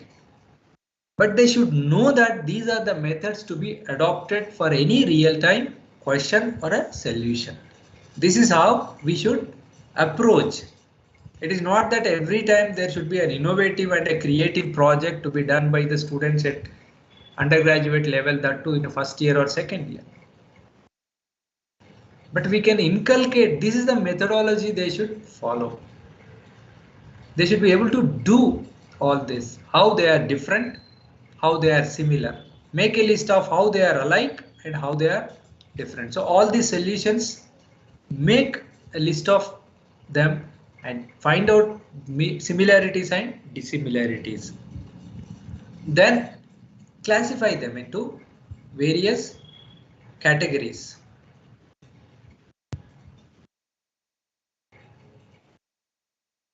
They in a primary school, they are with the different colors, different sizes, or in an engineering problem, say maybe antennas. So I'll take a size. So these are the sizes of the antennas. Some of them have got a good gain. Some of them have got good bandwidth. Some of them have got the size. All these are, we are putting them into different groups. That is one way of classifying them. Then once we classify them, we record all these observations in the terms of tables, graphs, diagrams and displays. So if we have a solution, we have a literature survey, first we will try to re-simulate or re-implement that and try to compare all those, and then we will plot their responses, we plot some graphs, diagrams and displays. Even this is possible in a school also.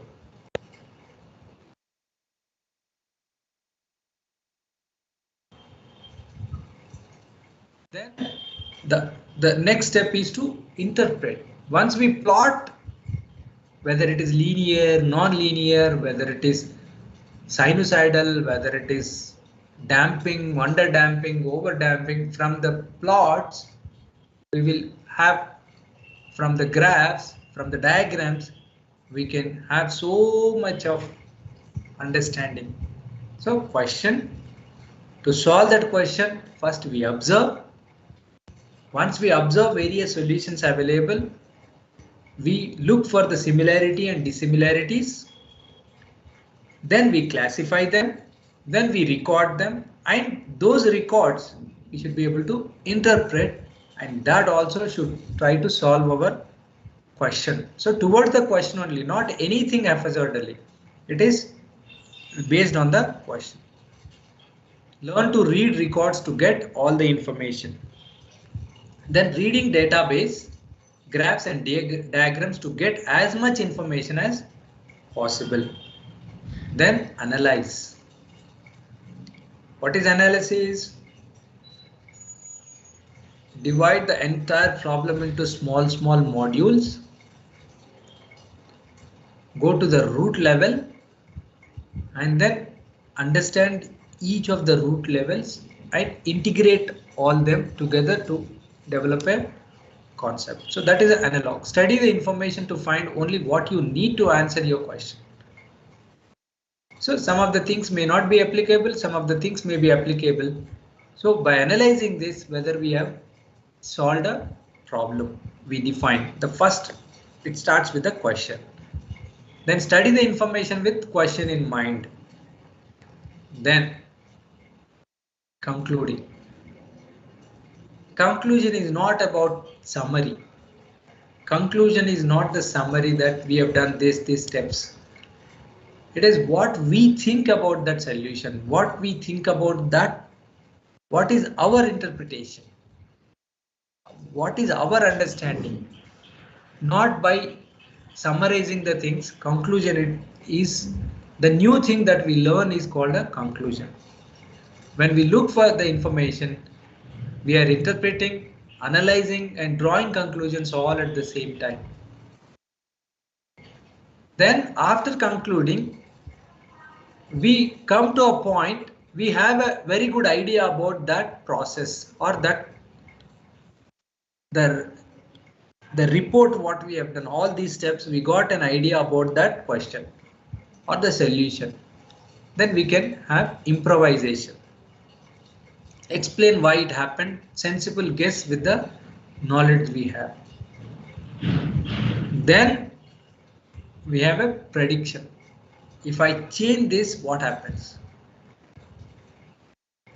If I give you a simple, if I try to present a simple example like a TV.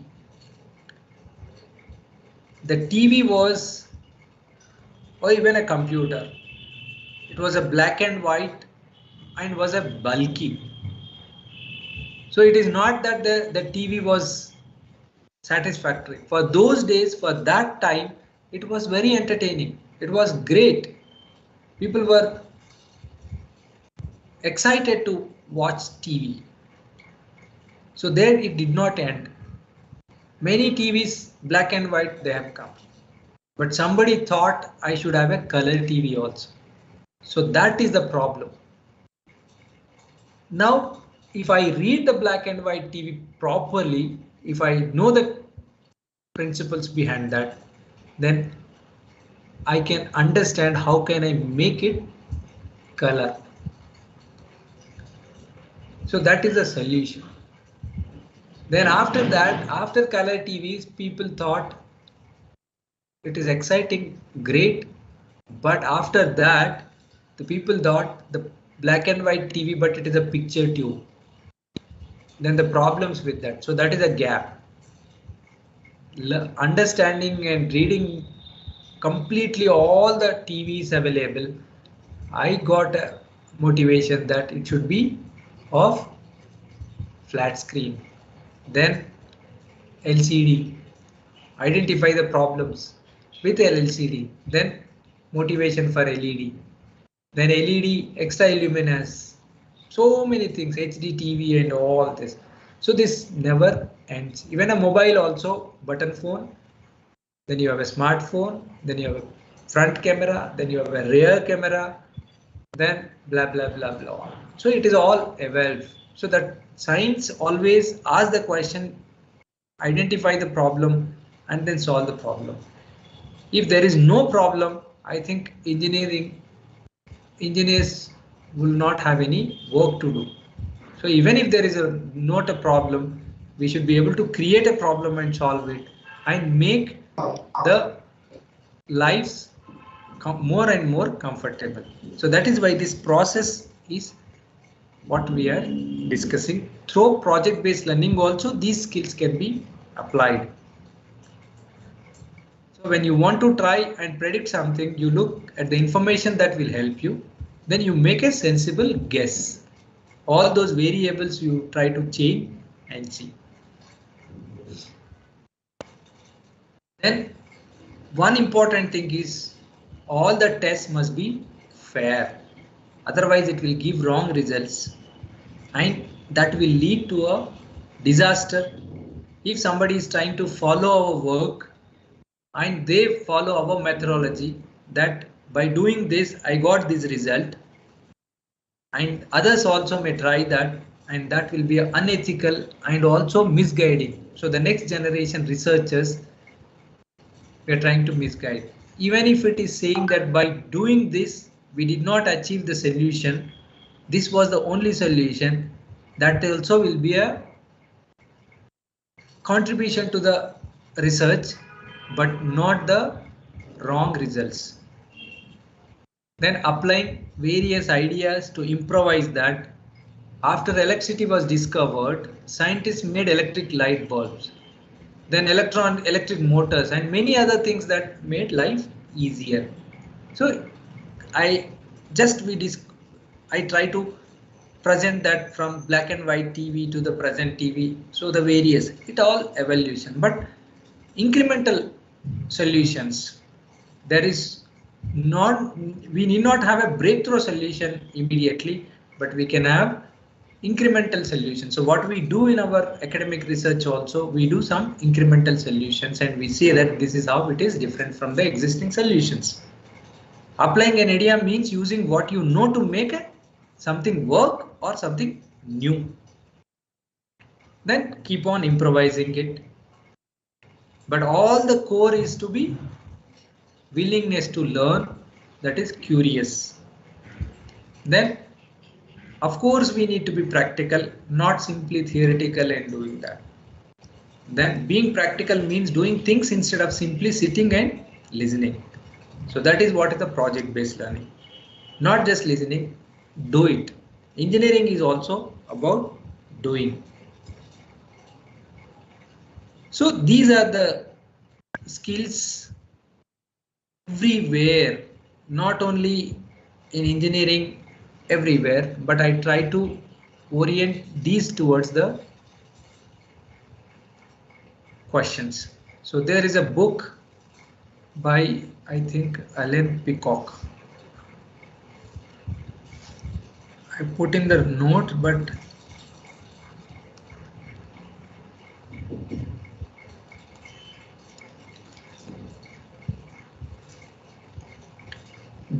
Science skills.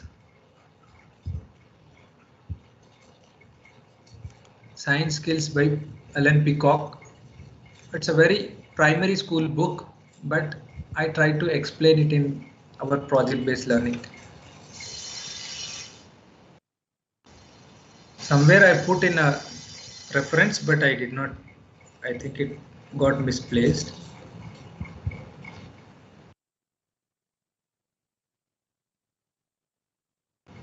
Then the evolution, earlier we used to attribute to a single scientist that Faraday has done this, Benjamin had done this, or Franklin had done, Maxwell had done this.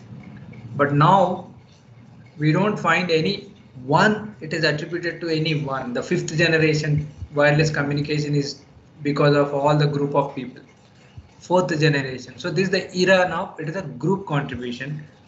All the group contribution put together will become a new development. Then what we have adopted in the second year in PICT, we have this PBL, we try to implement at PBL. So the first point was, first of all, we should be able to appreciate that the project-based learning is important and it will improve the learning. So orientation of the faculty members by institutional coordinator, whoever it is. But if the institutional coordinator has got a very good experience and has got exposure to the exactly what is a project-based learning, then he will be able to orient all the faculty so that there will be a uniformity in the implementation. And first of all, we should appreciate that project-based learning and what is exactly the project-based learning is. So that is what I'm trying to give my view on that. It is not that nobody understands the project-based learning. Please forgive me. I'm not saying that, but it is only to have a common uniform understanding and uniform implementation so that it will not go here and there. The purpose will be solved properly. Then each faculty member, a batch of 20 to 25 students, 4 hours weekly load. Then the brainstorm, the faculty will do the brainstorming session for orientation and facilitation of students now. So the faculty will try to impress upon the methodology of the project-based learning so that the students also will get motivated towards that. Normally they are new to that. You write something on the board, they will note down. If you have something to do in the practicals, they will do it. So one by one we have to feed them. Even nowadays, even the connections also they are making from A to B, B to C, C to D. They are taking a photograph and they're trying to connect from one step to the other step and see the output. So mechanically they are trying to demonstrate the things, but that is not the objective of the project-based learning.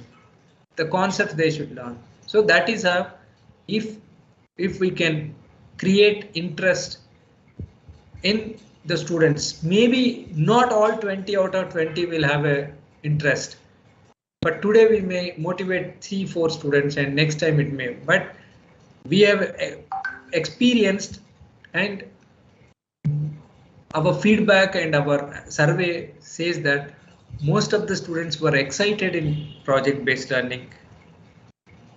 Then group formation. This is a simple, everybody does that, 2 to 5 students. Then the problem or a project-based learning. So it should have a domain expertise. So how do you choose a problem? Are we going to give them a problem or they're going to choose a problem? Anything is okay, but it should have a domain expertise. If I'm in electronics, I should work a project, or if I'm teaching in a current semester, if there are 5 subjects like principles of communication, signals and systems, maybe control systems, and some mathematics, or whatever I have learned in the first year or first semester of the second year, based on those subjects, if they can choose a problem, whatever they have learned through this project, their concepts will be reinforced, or reinforced learning will happen, or will enhance their learning. But maybe application to the real world problem. So some part of the real world application can be done.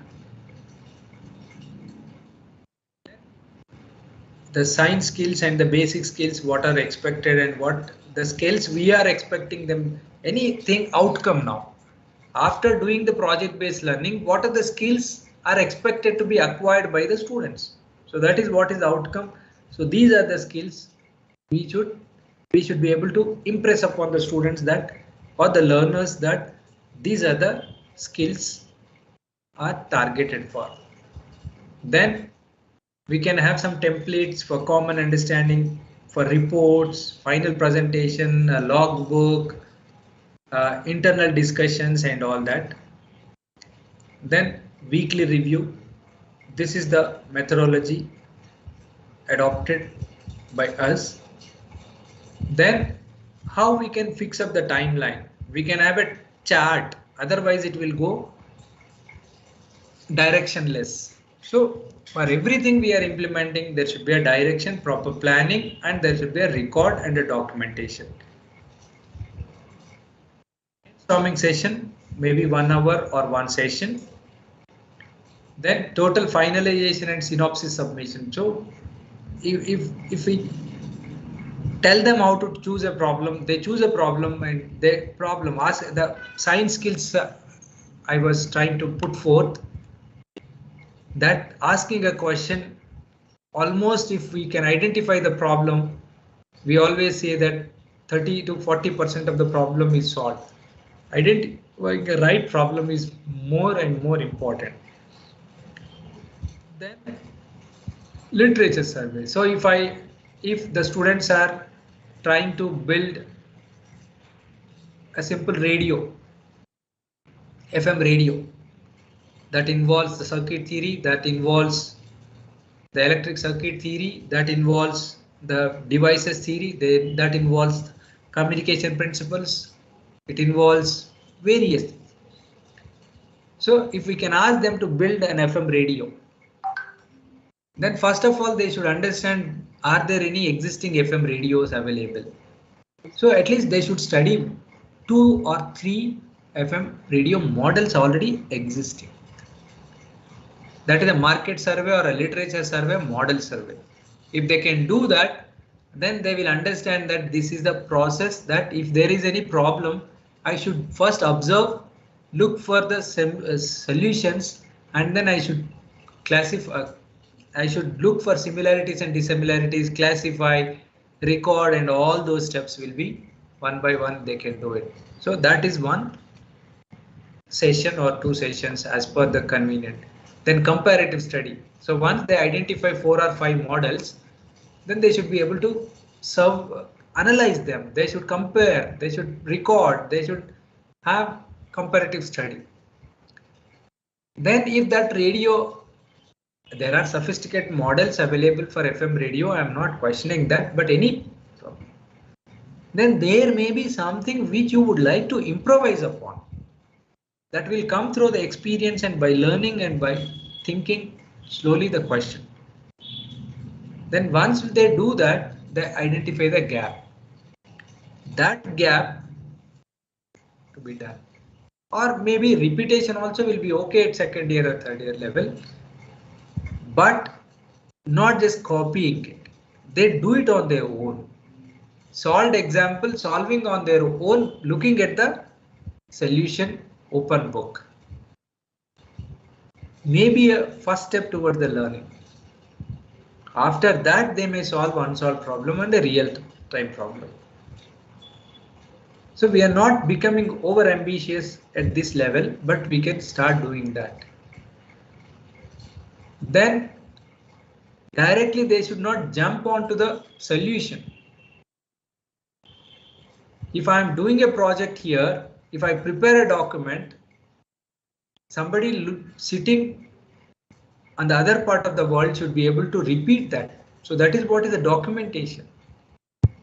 And they should be able to appreciate the teamwork, because the projects are not done by one person completely. A civil engineer plans it. There are many people centering work, plastering, coloring, plumbing, electricity, all of them will have a proper document. Everybody will do their job, but the project will be built.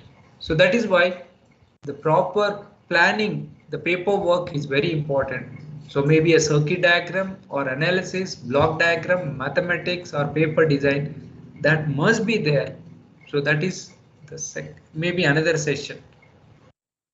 Even for a coding also, instead of directly sitting at the computer and start coding and making some changes here and there and trial and error, then we get a solution. That is not a proper solution. That is Jugaad solution. Even on Jugaad also, Jugaad thinking also, Jugaad design also, there are 3 books on that. But that is not a sustainable solution. By chance we may get a solution, but that will not be repetitive. By Jugaad, it cannot be a repetitive and a sustained solution. Then once we do that directly, we do not go for implementation on a physical implementation. Nowadays computer simulation tools are available. With the paper design, we implement that. Even a car or a building, they first simulate it on the simulation tool and they see whether that simulation with the specifications, whether the simulated product is working properly as per the expectations or not. Then, so if I want to design amplifier, I will do paperwork, then I simulate it in the PSpice. Then once the results are satisfactory, then I do build that amplifier. So there also we need to spend some time. Then acquiring components, material, PCB, algorithm development. I am an electronics person, so I am giving you a direction or analogy between the analogy of electronic circuit, project also electronics, but that can be adopted. This can be modified to any other area of work also. Then implementation and testing. The testing also they will learn. So these steps, the methodical way of doing a project will acquire all these skills what we are expecting. Then report writing and submission. This is also very important. If the report is not done, then it is of no use. Why the report is important? That anybody after your work, if somebody wants to follow it or somebody wants to improvise it, somebody wants to add more value to that, that will be done. So the report should be such that the third party should be able to read the guide will give us all the steps, even though we think that they are very trivial steps, but all the manuals give very trivial steps. So that is the documentation, proper documentation. So that is also will be learned through this project based learning. So after the report, they will learn report learning or report preparation, and then the presentation and the evaluation. The presentation skills also, they will share their knowledge. They will try to answer the questions raised by the faculty. Then they will share their experience. They will be able to present and impress upon their work, and they will be able to appreciate. So these are all the things they will do this. Then how do we select a topic? This is a rough idea. What is their background? What is their domain expertise? And what are the skills they already have? Whether they are good at hardware, they are good at programming, they are good at communication, they are good at C language, they are good at control systems, or they are good at digital electronics. So let them do that. Then do they have any previous experience on this project? Have they done any project before that? So that also background is based on the background, on the requirements, they can choose a simple topic. Then what is the present status? What is the curriculum? If we do something out of curriculum, then it is not enforcing the learning. It is not supporting the classroom teaching.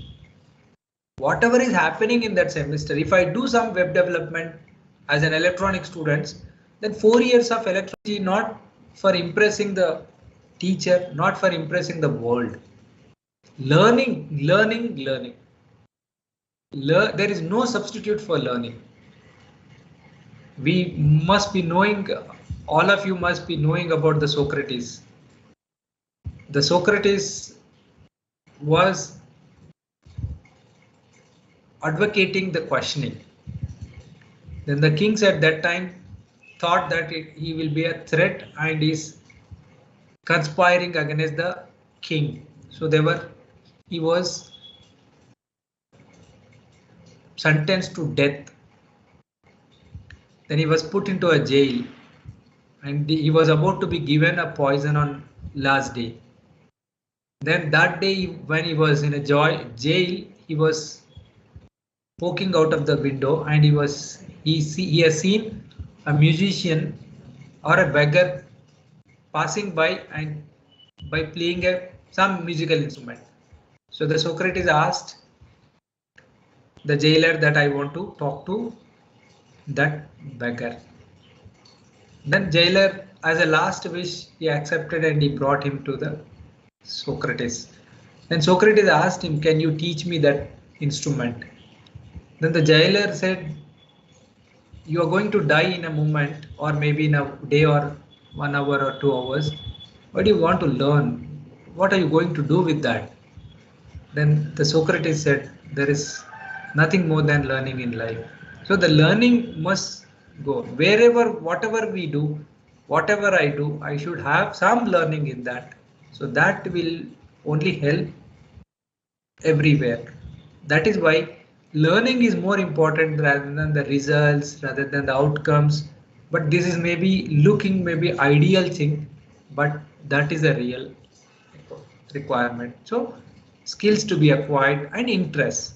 Then browse or search latest useful topics, ideas. Then shortlist 2-3 ideas based on the time required, relevance, and then discuss with the teachers.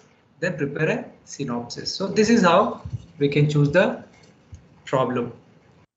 Then we can have an assessment. It is up to the teacher and the college. How do they want to do it? But this is one way of doing it.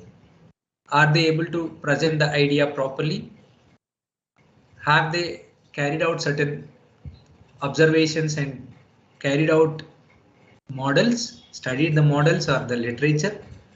Then whether they have put into paper and a model, whether they have simulated properly and whether they have followed the methods. For some, you can give one. Then design and simulation. Then implementation of the project, real-time implementation. Then whether they have tested it or not properly. Then report presentation. Then teamwork and collaboration. Then the technology they have applied. And then learning outcomes and the skills acquired. So this is the final point, which is core of that. So there are 10 points. On each point, you can scale from 1 to 5. And then we can have 50 points. So this is one way of doing it. When we do this, for example, if I take only one, if I take this, then for this, everything we should have a rubric. Rubric is a methodology where the students also will understand that if I do this, I get this many. If I do this, I get this many. And the teacher also knows how to assess it specifically. It is a strict method of evaluation so that it will be uniform. Learner also knows how many I get. The teacher also knows how many I should give, how many points I should be awarding. For simple literature survey, we have said that we have asked them to at least read or observe 5 models based on your question with a proper understanding. So if they have surveyed market model and they have a good information about the existing models or solutions, then student studied models 5 out of 5 they have done. They have a comparative study with excellent understanding, then I can give 5 points. But they have studied only 4 models, but good understanding about the points 4. It is variable, but this documentation should be available. That is known to the learners, that is known to the teacher, and that is known to the whole system, so that everywhere it will be a transparent and no partiality, no bias, and that is why the rubric is very important. Then they have studied only 3 models, so if I am to, I know if I get 40 marks, I will get 40 marks only by doing this. So if I am targeting for only passing, I'll do only that much. If I have to go at 90, I should be knowing that if what I should do to get 90 points. Then I will be able to do that. So this is how, if they have not studied any more, if they have studied model only one, but no comparative study or nothing. So these steps can be adopted. So this is an example like that. For all these 10 points, we can have 1 to 5. So that will be a rubric for that project based learning, so that we can develop and we can use that. Then the PBL at PICT we have adopted in all 4 departments: first year, second year computer, second year IT, second year EATC. Then the total number of students involved was 1690. The number of faculty 49. The number of labs 10. The projects were done around 355 projects, and by the end of the course, the 50 faculty were trained. They got a good understanding about the project-based learning. So learning is not only for the students, learning is also for faculty. So this is the faculty survey we have conducted. Have you participated in problem-based or a project-based learning? So 91% of the faculty agreed. Did you find it interesting, motivating? Have you implemented the project-based learning as per the expectation? So this is the survey there. Then would you like to continue learning through projects and recommend to your juniors? So almost everybody was excited to use this methodology. Then which of the following skills, knowledge you think you have improved, acquired through the project-based learning? So involved learning, improved speed of learning, promoted self-directed learning, collaboration, implementation and testing a solution they have observed in students, then design and planning, then technical writing. All these skills they observed, improved skills they have observed in students. So this is the outcome of a, I'm missing. I have a faculty survey also. This is the student survey. I'm extremely sorry for not doing that. So this is the students, we put the questions and they've all got these answers. So almost all the students are about 90 to 95% of the students, above 80% of the students are very well interested in this. Then we asked about the faculty also. Have you implemented? Is it interesting? Have you attended or completed any course on the PBL? Only 47% of the faculty are ready with the PBL. So we can make it now more. And then would you like to continue implementing the project-based learning? See, 98% of the faculty, they are still interested. So this is one good sign that the project-based learning will be taken ahead. Then what are the challenges? So the challenges are many. The online, offline, the student teacher interaction is not happening. The student team meetings are not possible. Even the students are not interested. All those problems are there. But these problems we have to overcome. Then availability of the resources during the lockdown or maybe during offline also. So the problems are there. Infrastructure, all the infrastructure may not be available. But with the available literature, with the available infrastructure, with available facilities, with available resources, can we implement? May not be international level expectations or may not be national level expectations, but we may target something and we may do that so that the students will be involved in learning. Then limited number of faculty members aware of the P2BL concept. So this is in our hand. Then reluctance of the faculty members in implementation of the P2BL considering the time and other engagements and resources involved. So the faculty is also not very comfortable. Few of the faculty are comfortable because of not that they don't want to implement, but there are many other parameters which influence the decision. So they are also challenges. Then limited weightage in final score. So out of 1,000 marks, if it is only for 50, and if it is taking me 2 days in a week for 50 marks, the students will not be able to get motivated towards that. So that is also one of the challenges.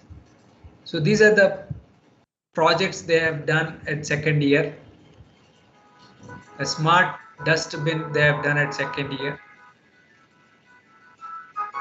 Some students have really done some really good work, even though they are very repeated solutions, but they have built it on their own.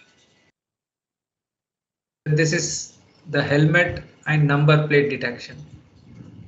Whatever they, during the lockdown at home, they could do this project, so that can be appreciated. And the balancing chemical equation, so they built a GUI. Some of the students, they have done mechanical and electrical vehicle, all this work also on their own, the welding, cutting, all that they have tried to build. So some of the groups got some awards also. Coincidentally, it was done at AISSMS college. I think they got 5,000 award. So they get motivated. So the learning will be motivated. Then what is the way ahead? So mission like drive on PBL to meet the expectations of National Education Policy 2020 and maybe accreditations and Industry 4.0. So if we can think of a mission like drive on PBL, it will be doing. The coordination and collaboration to maintain uniformity. Collaboration with all the other colleges, industry, engineering colleges, maybe a consortium, maybe amongst all the faculty members, and maybe amongst all the stakeholders. Then the project-based learning will be taken ahead.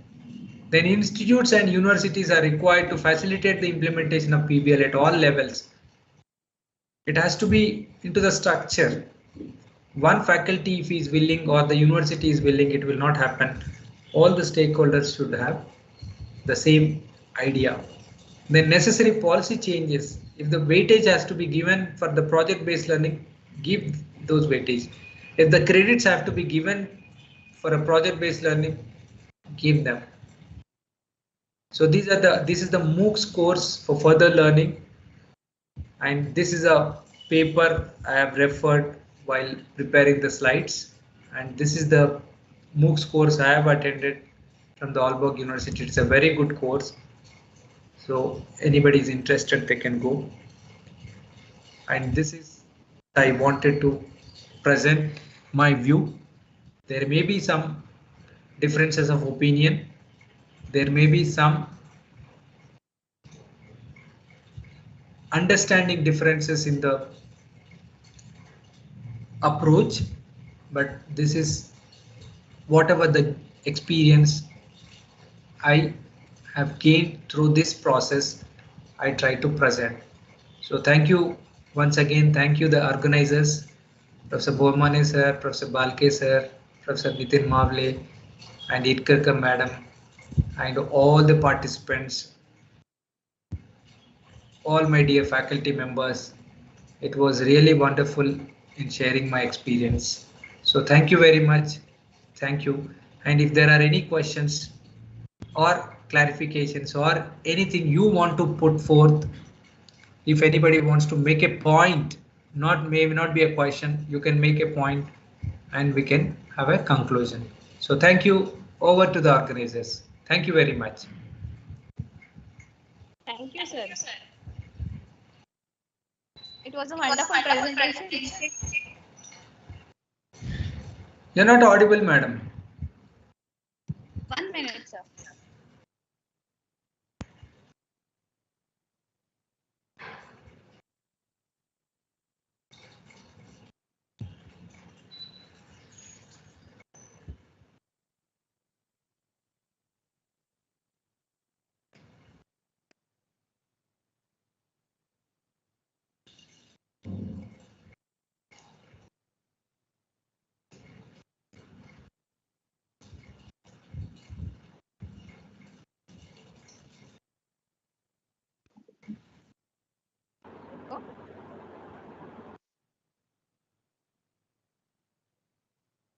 Hello. Yeah, now you are audible. Yes. Yeah. Really, it was a wonderful presentation and a detailed discussion regarding the PBL methods, its importance, as well as you discussed regarding the rubrics and the assessment details also. So it was really wonderful. Thank you, sir. And any questions from the participants, please?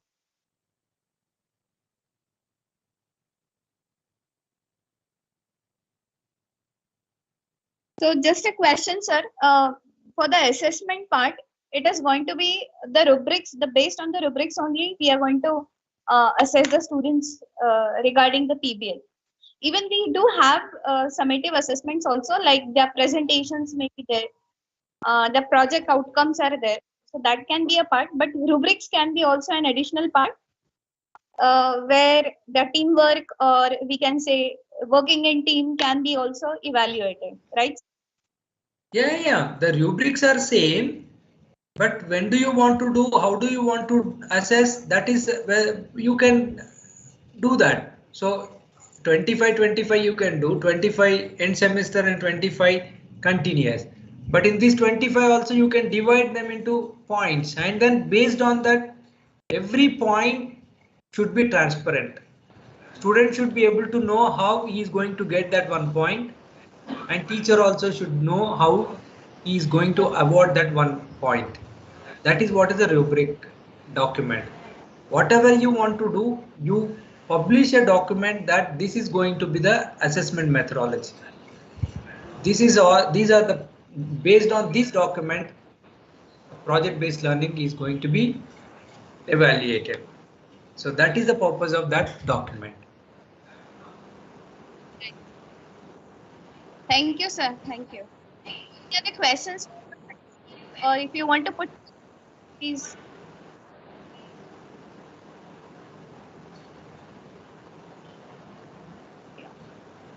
Okay, then. Sir. Thank you very much. Thank you, everyone. Thank you, sir. Giving me an opportunity. Okay. Thank you a lot. Thank you, sir. Thank you. Alright, sir. Should we proceed for the next session?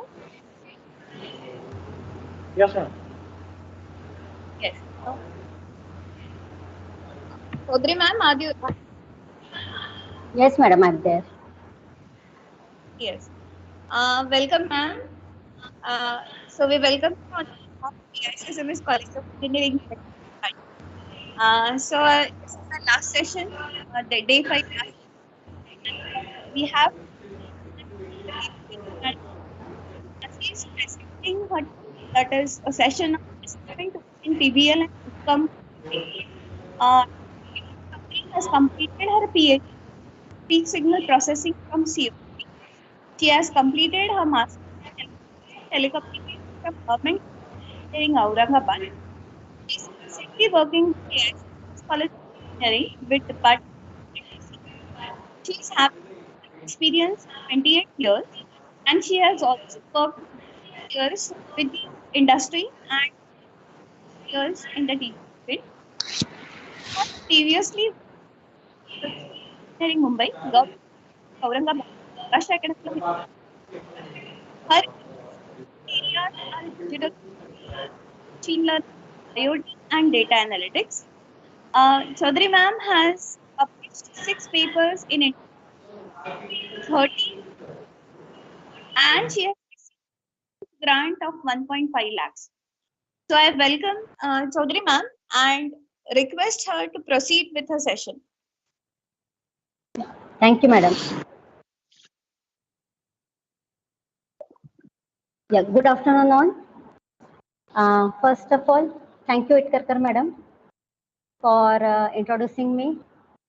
Thank you, Mawale sir, for inviting me and giving me this opportunity to present my views on PBL. Thank you, Bhalke sir and Kormane sir.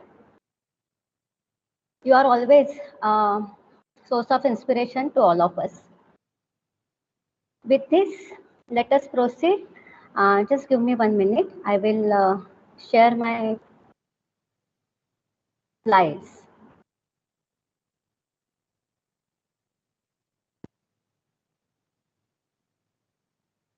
Sorry.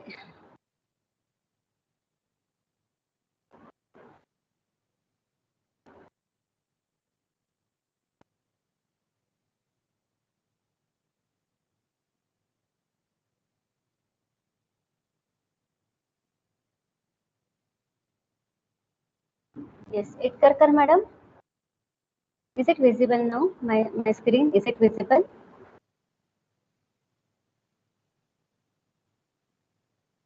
Hello.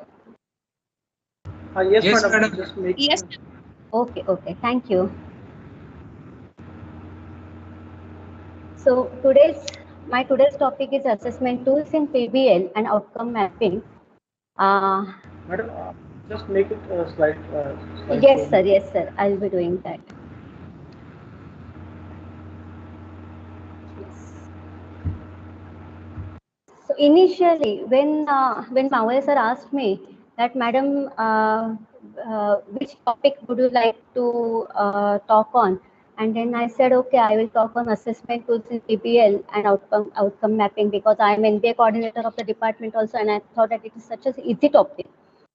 But after listening to all the speakers for 5 days, it's like it is a big challenge for me now to talk about assessment tools for the outcomes and how to map them. So let us see how I can give justice to this. And I know I will not be able to address all the assessment tools for all the outcomes, but still my attempt will be to address some of the outcomes and how we can assess those outcomes effectively. So flow of my talk for today will be objectives of PBL, implementation stages in PBL, expected outcomes of PBL, and then challenges in assessment of outcomes. What is the difference between evaluation and assessment, types of assessment, and tools for assessment. So let us start with the objective. This will be just like a summary. Since we are listening for 5 days and this is my last session of the series, so I thought that it will be good that I summarize everything what we have learned in 5 days, and then talk about the assessment tools, so that maybe we can at least focus some of the aspects. And that's why we will start with the objectives of PBL. In short, I will just go through all these things. So first objective is to inculcate independent and group learning by solving real world problems with the help of available resources. Here I have highlighted independent and group learning because many speakers have given emphasis on that we want our students to be independent thinker and let them come up with some new ideas. We want some new concepts to come up with new minds. Okay, and that's why independent thinking and independent learning is very important, and that's why I have highlighted this particular point. Second objective is to experience all steps in the life cycle of the development of the system. Again, experience, this is what we want our students to gather in this entire process. Let it be either you call it as a problem-based learning or a project-based learning, but we want them to go through each step in the development of a system and learn in every step, gather that experience, so that we will have a better or trained manpower at the end of 4 years. To provide every student the opportunity to get involved individually and as a group, so as to develop team skills and learn professionalism. So these are the basic objectives of PBL. Always the starting point, let the problem be at any level, but the starting point is something which is unknown. It is just like a puzzle, and here I have shown some examples of puzzles. Maybe a jigsaw puzzle, which is very, very elementary in nature. Maybe the project which we ask school students to do or our first year students to do, which is very elementary, but we want some logic. We want them to develop some logic and maybe such type of problems can be given, or the project can be given, or there can be some puzzles such as rubrics, right, where we want our students to follow certain rules, but still we know what is the definite outcome, what is the end objective, where what should be the answer.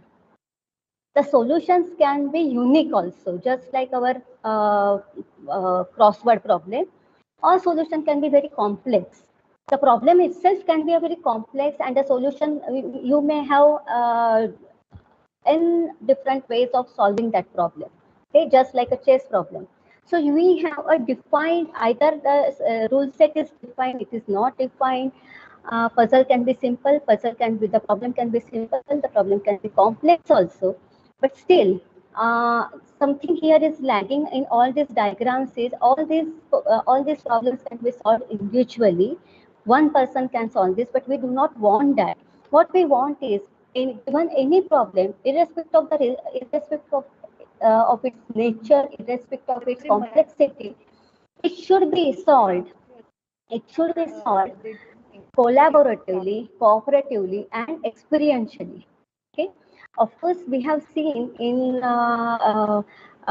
many lectures, the Jane Madam's lecture and Fade Madam's sessions, then Bikers are also explained that there are different ways of learning. But still here I have taken only few examples of collaborative learning, cooperative learning, and experiential learning. And here I have shown some pictures where we want the project to be done in a team. So teamwork, emphasis on teamwork is very, very important. They need to collaborate either with each other, either or with the industry. Like the level of collaboration can be different, but still, and we know that students will fall. They may fail sometimes, but still we are there to help them, and they will then gradually built on the knowledge gain. So these are the 6 implementation stages in PPL: identify a problem, plan the project, schedule, monitor the progress, assessment of the project, and evaluate. Over here, actually, monitoring and assessment, it should be in a closed loop. When we say that it should be assessed, then what we mean by this is, of course, I will be talking about this in detail afterwards, but still, what is meant is in every week we are assessing a student.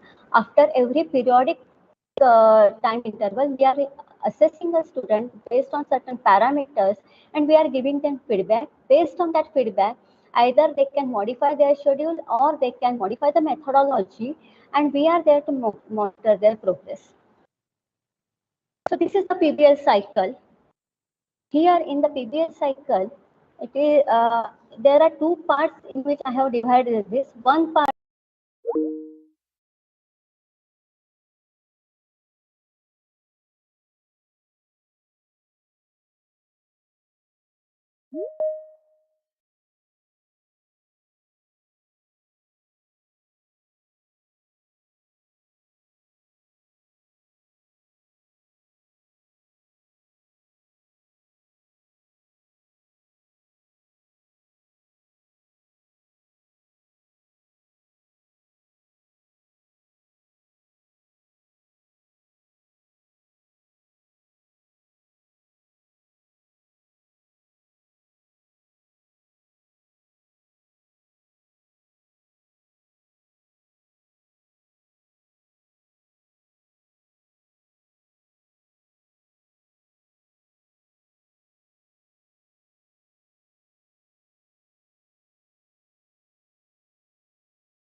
Madam, I think you can start. Chaudhary madam.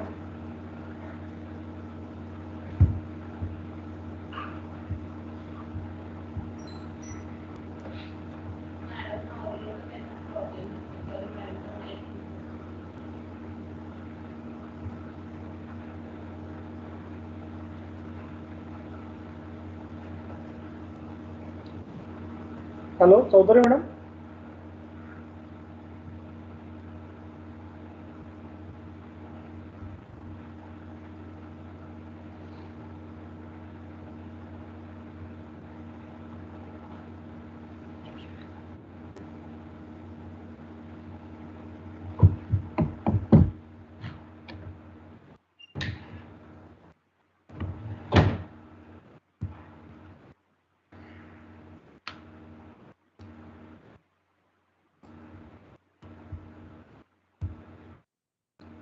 Hello, participant, please wait for some time. Madam will start soon.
आता ऐकू येतंय का मावळे sir? एटकरकर madam? हा ma'am, आता येतोय आवाज. आता येतोय ना? हा, कारण मगाचपासून बोलायचा प्रयत्न करते पण मला काही रिस्पॉन्स येत नव्हता, तेव्हाच जाणवलं काहीतरी गडबड झाली म्हणून. ओके. ओके. Screen share. हा, share.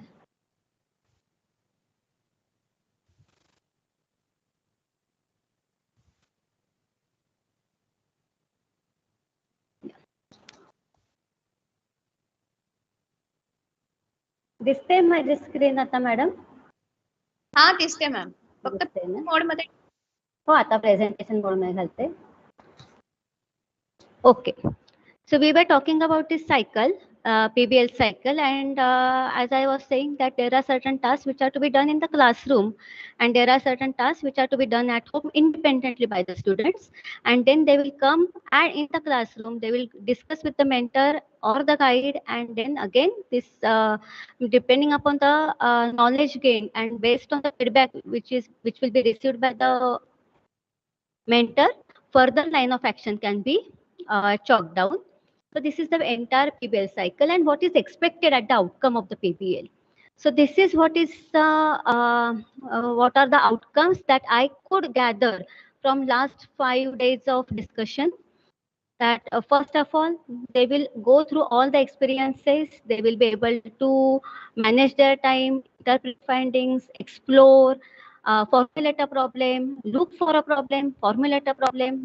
They will apply some knowledge gained in the years to the problem, search for a solution, interpret the finding. They will be able to estimate the cost involved in the project.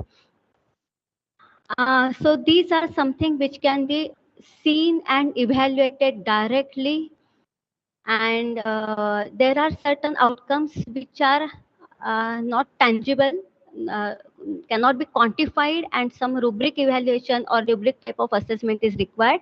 Those outcomes are like they should be able to work in team, so measuring a teamwork, confidence boosting, presentation skills, written communication. They will develop oral verbal communication, then self-study material.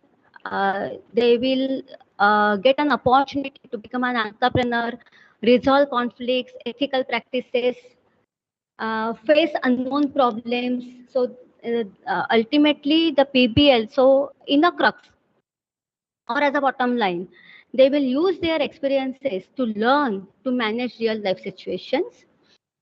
And most important of all, that they will be able to ask these 5 W's, famous 5 W's and 1 H. It is why, who, when, where, and what, and how it is to be done. Okay, so given any unknown problem, asking a correct question at a correct time and finding a correct answer is what is expected from the as outcome. Now, what is the challenge in the assessment?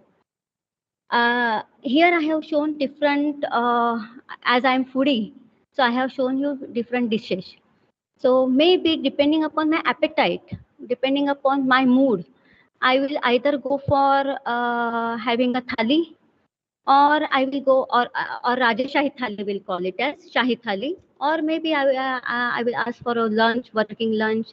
Maybe my mood is just, my mood is like I just want to eat something which will give me some tang, and then I will go for and eat some pani puri, or I will go and have some continental or ice cream or something like that. So what I want to show from this slide is project can be different.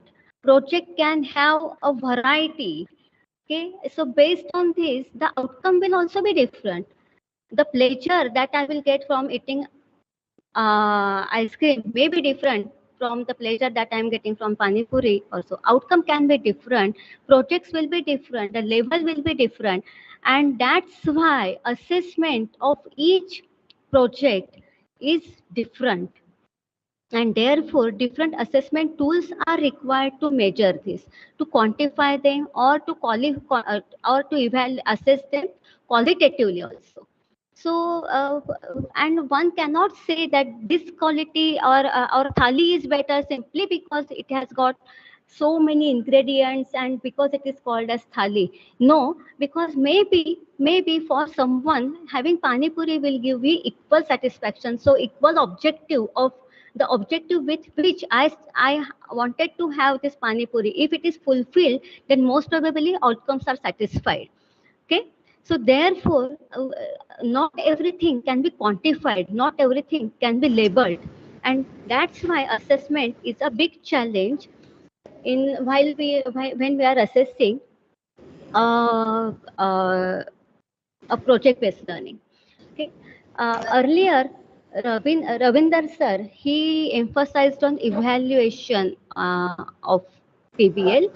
So let us see what is the difference between assessment and evaluation. Here I have taken few criteria for comparison between assessment and evaluation. What we mean by assessment is a process of collecting, reviewing, and using data for the purpose of improvement in the current performance. That means continuously at every stage, it is expected that we will assess that process of collecting some data or reviewing, and then it will be given back. The assessment result will be given back to a student, and so that further improvement will take place. Evaluation, whereas, is described as an act of passing judgment on the basis of set standards. What we mean by evaluation? Usually, evaluation is carried out at the end, and usually it has got high stakes, high points, whereas assessment usually it is of small points. Okay, it is diagnostic in nature. Where something is going wrong, that is diagnosed immediately and corrective action is taken. Whereas evaluation is judgmental because it is done at the end of the semester. And therefore, after getting C grade in the end semester examination, so only judgment is passed, and there is no scope for diagnostic measurement, to take some diagnostic measure at that time. So what it does is assessment usually it provides feedback on performance and areas of improvement, and evaluation determines the extent to which the objectives are achieved. Orientation of assessment is usually process oriented, whereas evaluation is product oriented. So end result is very important for evaluation, whereas in assessment at every step what is the outcome, that is more important. Feedback based on the observation and positive and negative, based on the observation and both positive and negative, both feedbacks are to be given. Whereas in evaluation, based on the level of quantity as per the state standard. For example, let us say when I'm evaluating a student for certain course, in the end semester, at that time, out of 70 marks, how much marks he has got, the person is got. If it is 40, then maybe he is second class. If it is 50, then it is first class and something like that. So there are certain state standards. And then the feedback is like you have up to this level. So this is the feedback which is given. Whereas in assessment, when we say that it is based on observation and positive and negative points, means there and there itself, a feedback is given to a student that no, you are lagging in communication skills and you need to improve that. Maybe you are lagging in proper presentation, you need to work on that. So these are the observations which are given to the students immediately, and a scope is given to a student to improve upon the feedback. And as far as my opinion goes, usually for PBL type of courses, assessment is better for end result, for improvement in the student, for improvement in the outcomes. Assessment is a better tool. Here, assessments are of two types. So, a student, usually what is expected from all these outcomes, usually when we go for Vadhu Samshodhan, we say Sarva Guna Sampanna, Sulakshani, Ashi Vadhu पाहिजे. Similarly, for a student also, when he is ready when he is ready after 4 years of his graduation, when he is ready to launch into the outside world, then what is expected from a student? This particular statement I have taken from a survey. A student being a responsible, resourceful, persistent, critical thinker who knows how to learn, works well with others, is a problem solver, communicates well, and manages time and work efficiently. That means all these qualities a student should have. This is what is the survey outcome of a survey which was taken by one organization, and in that survey many companies were involved, and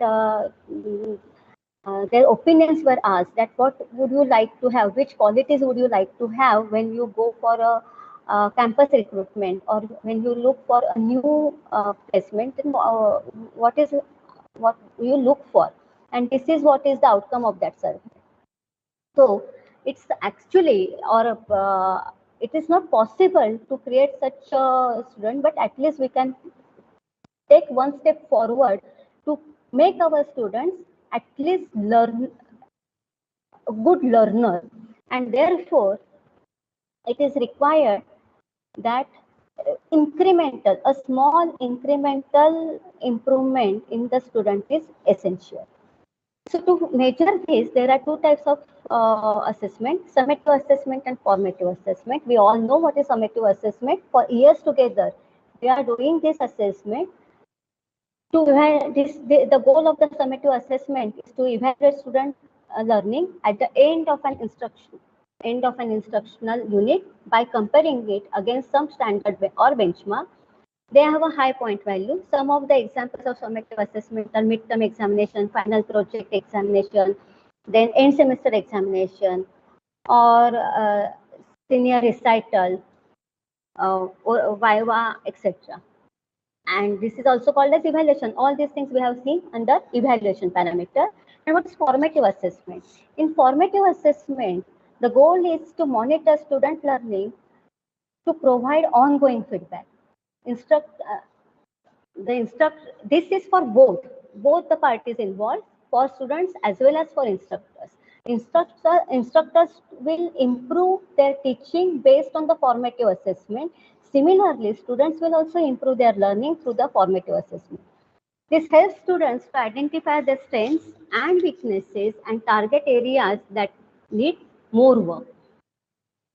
Usually, formative assessment helps faculty recognize where students are struggling and address the problems immediately. Usually, formative assessment is useful feedback on what, how much, and how well the students have learned. Does that mean that summative assessment is not necessary for PBL? Of course, it is necessary. The information which is gathered from the summative assessment of previous work can be used formatively to guide the efforts this time. Okay, so where from the feedback or the assessment done in the first year, it will be always a guideline when the students come in the second year. Second year feedback will be useful in the third year, and third year feedback will be useful in the final year, so that every time we can check whether there is some improvement in the student or not.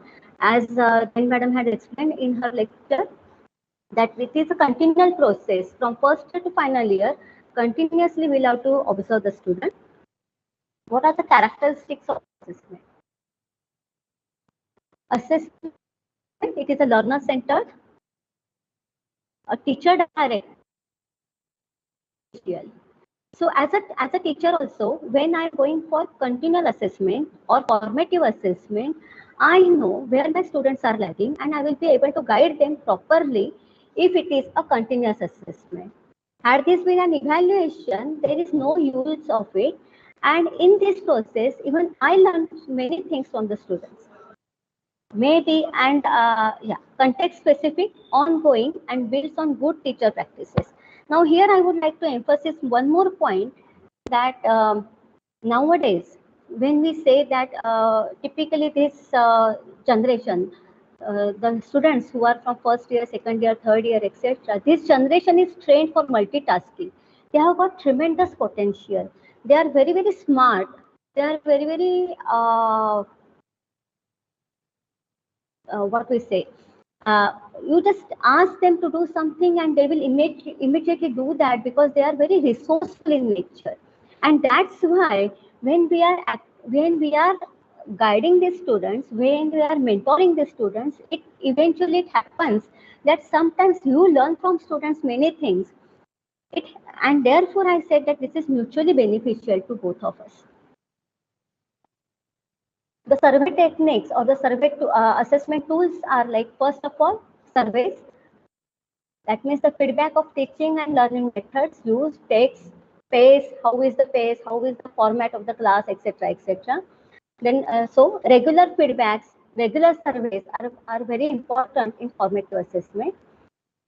Muddiest point, what point? Let us assume that 5 students batch is given to me and I have asked them to work on certain problem and read something and come next time. When they come next time, if I ask them that what is the muddiest point, that means what is not clear to you at all. So immediately can be taken care of. I can guide them properly, and so therefore asking about the muddiest point will help us, will help students also to understand the topic better and come up with some good solution. Okay, 1 minute paper. Usually, what was most useful that you learned through a session, through this discussion, through this reading. Let us assume that second year students, when they are coming to us and we are asking them to go for some literature survey, then we can just ask them to fill one minute paper where they will just in brief they will mention what they have learned through that paper, through that literature. Maybe that will be very helpful to them. Take pre-test and post-test. After discussion, take a test. which will involve maybe 2 to 3 sentences, 2 to 3 questions, and through that we will come to know whether they have really understood the discussion or not. Reflection paper, students' critical thought, feedback over a learning unit, a learning experience, a field experience, so that can be understood by this reflection paper. Competency checklist, skills and competencies of the student. This is also a very good point, because many times it happens that whatever skill set the student has acquired, in a group of 5 students, each student will have a different skill set. So if we know what is the skill set in the beginning, and based on that, if the problem can be solved, then maybe better outcomes can be achieved out of it. Group informal feedback, and then self-assessment surveys. This is repetition. Then embedded questions, student portfolio or work, analysis of the test items. Also, students can participate in the assessment techniques through, that means we can ask them about they can assess a teamwork, then self-evaluation, peer reviews, etc. I would like to show you some examples of some surveys that we have developed over here. I hope you can see this Word document. This is a rubric that we have designed for assessment of each team member. So out of 5 students, if I want to assess each student, then each student can be evaluated for this criteria, whether during the presentations, if we ask students to present what they have learned in 15 days, then maybe when they are presenting, we can check them or assess them for how a student introduces himself to the audience, then effective communication. Is he able to give correct answers appropriate to the audience question? That means clarity of thought process, whether he has really understood the topic. If he has really understood the topic, then he will be able to give us the correct and pinpointed answers. Individual contribution, and based on this, maybe assessment of a team can be done. Each member can be assessed like this. Similarly, we can have a self-evaluation or peer review feedback like this, where this is very effective technique to measure some of the outcomes, such as teamwork, whether the students are able to resolve the conflicts of their own or not. Is it or to check the ethics among the students. So this is one very good technique of taking a self-evaluation and peer review, where a student can grade himself on some scale. Here we have designed this feedback, and the student is supposed to grade himself on the scale of 1 to 5. And if a particular student has graded himself, then we will ask other students also to give feedback on that for that student, and there will be certain criteria. So each team member will give or assess a student for certain criteria, whether he has assisted an entire team in idea development and problem solving, whether he has given positive he gave positive suggestions or criticism whenever the discussions were there. Was he positive during the criticisms? That means he has proposed something and someone else has opposed him. Then has he taken it positively or not? So whether he gave best efforts in assisting with the project work. Was he resourceful or was he idle? Okay, so all these parameters, many more parameters can be added over here, and peers will be reviewing each other's. This is very, very effective technique, and I have gone through one survey where the author has said that these, when we are working on project-based learning, such type of surveys really help the efficiency of the group as a whole. Similarly, some another type of feedbacks also can be taken. Like each member will talk about the strength and the weaknesses of each group member. And if this is made open to all, anonymous, these are anonymous feedback, so no one will know who has written this feedback, but everyone will come to know what are the strengths of the person and what are the weaknesses, and maybe he will be able to work on oneself in a better manner. And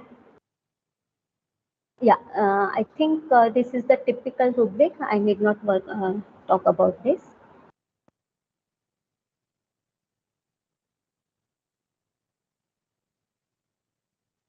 So these were the assessment tools which I have discussed. Of course, as I said in the beginning of my talk, that these are only some of the surveys which will, or some of the techniques which will help us to measure some outcomes.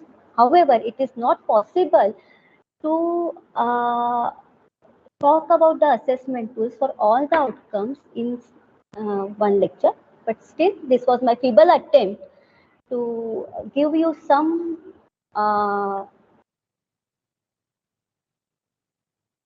or to just to initiate a thought process that how we can assess a student in a better manner. Okay. So thank you. That's all from my side. Thank you, organizers. Thank you, madam. Participants, if you have any questions, you can unmute and ask the question to ma'am.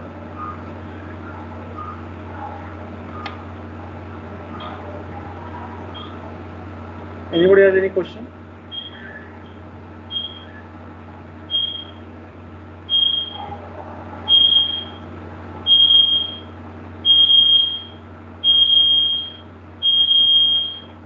Madam, just I am having.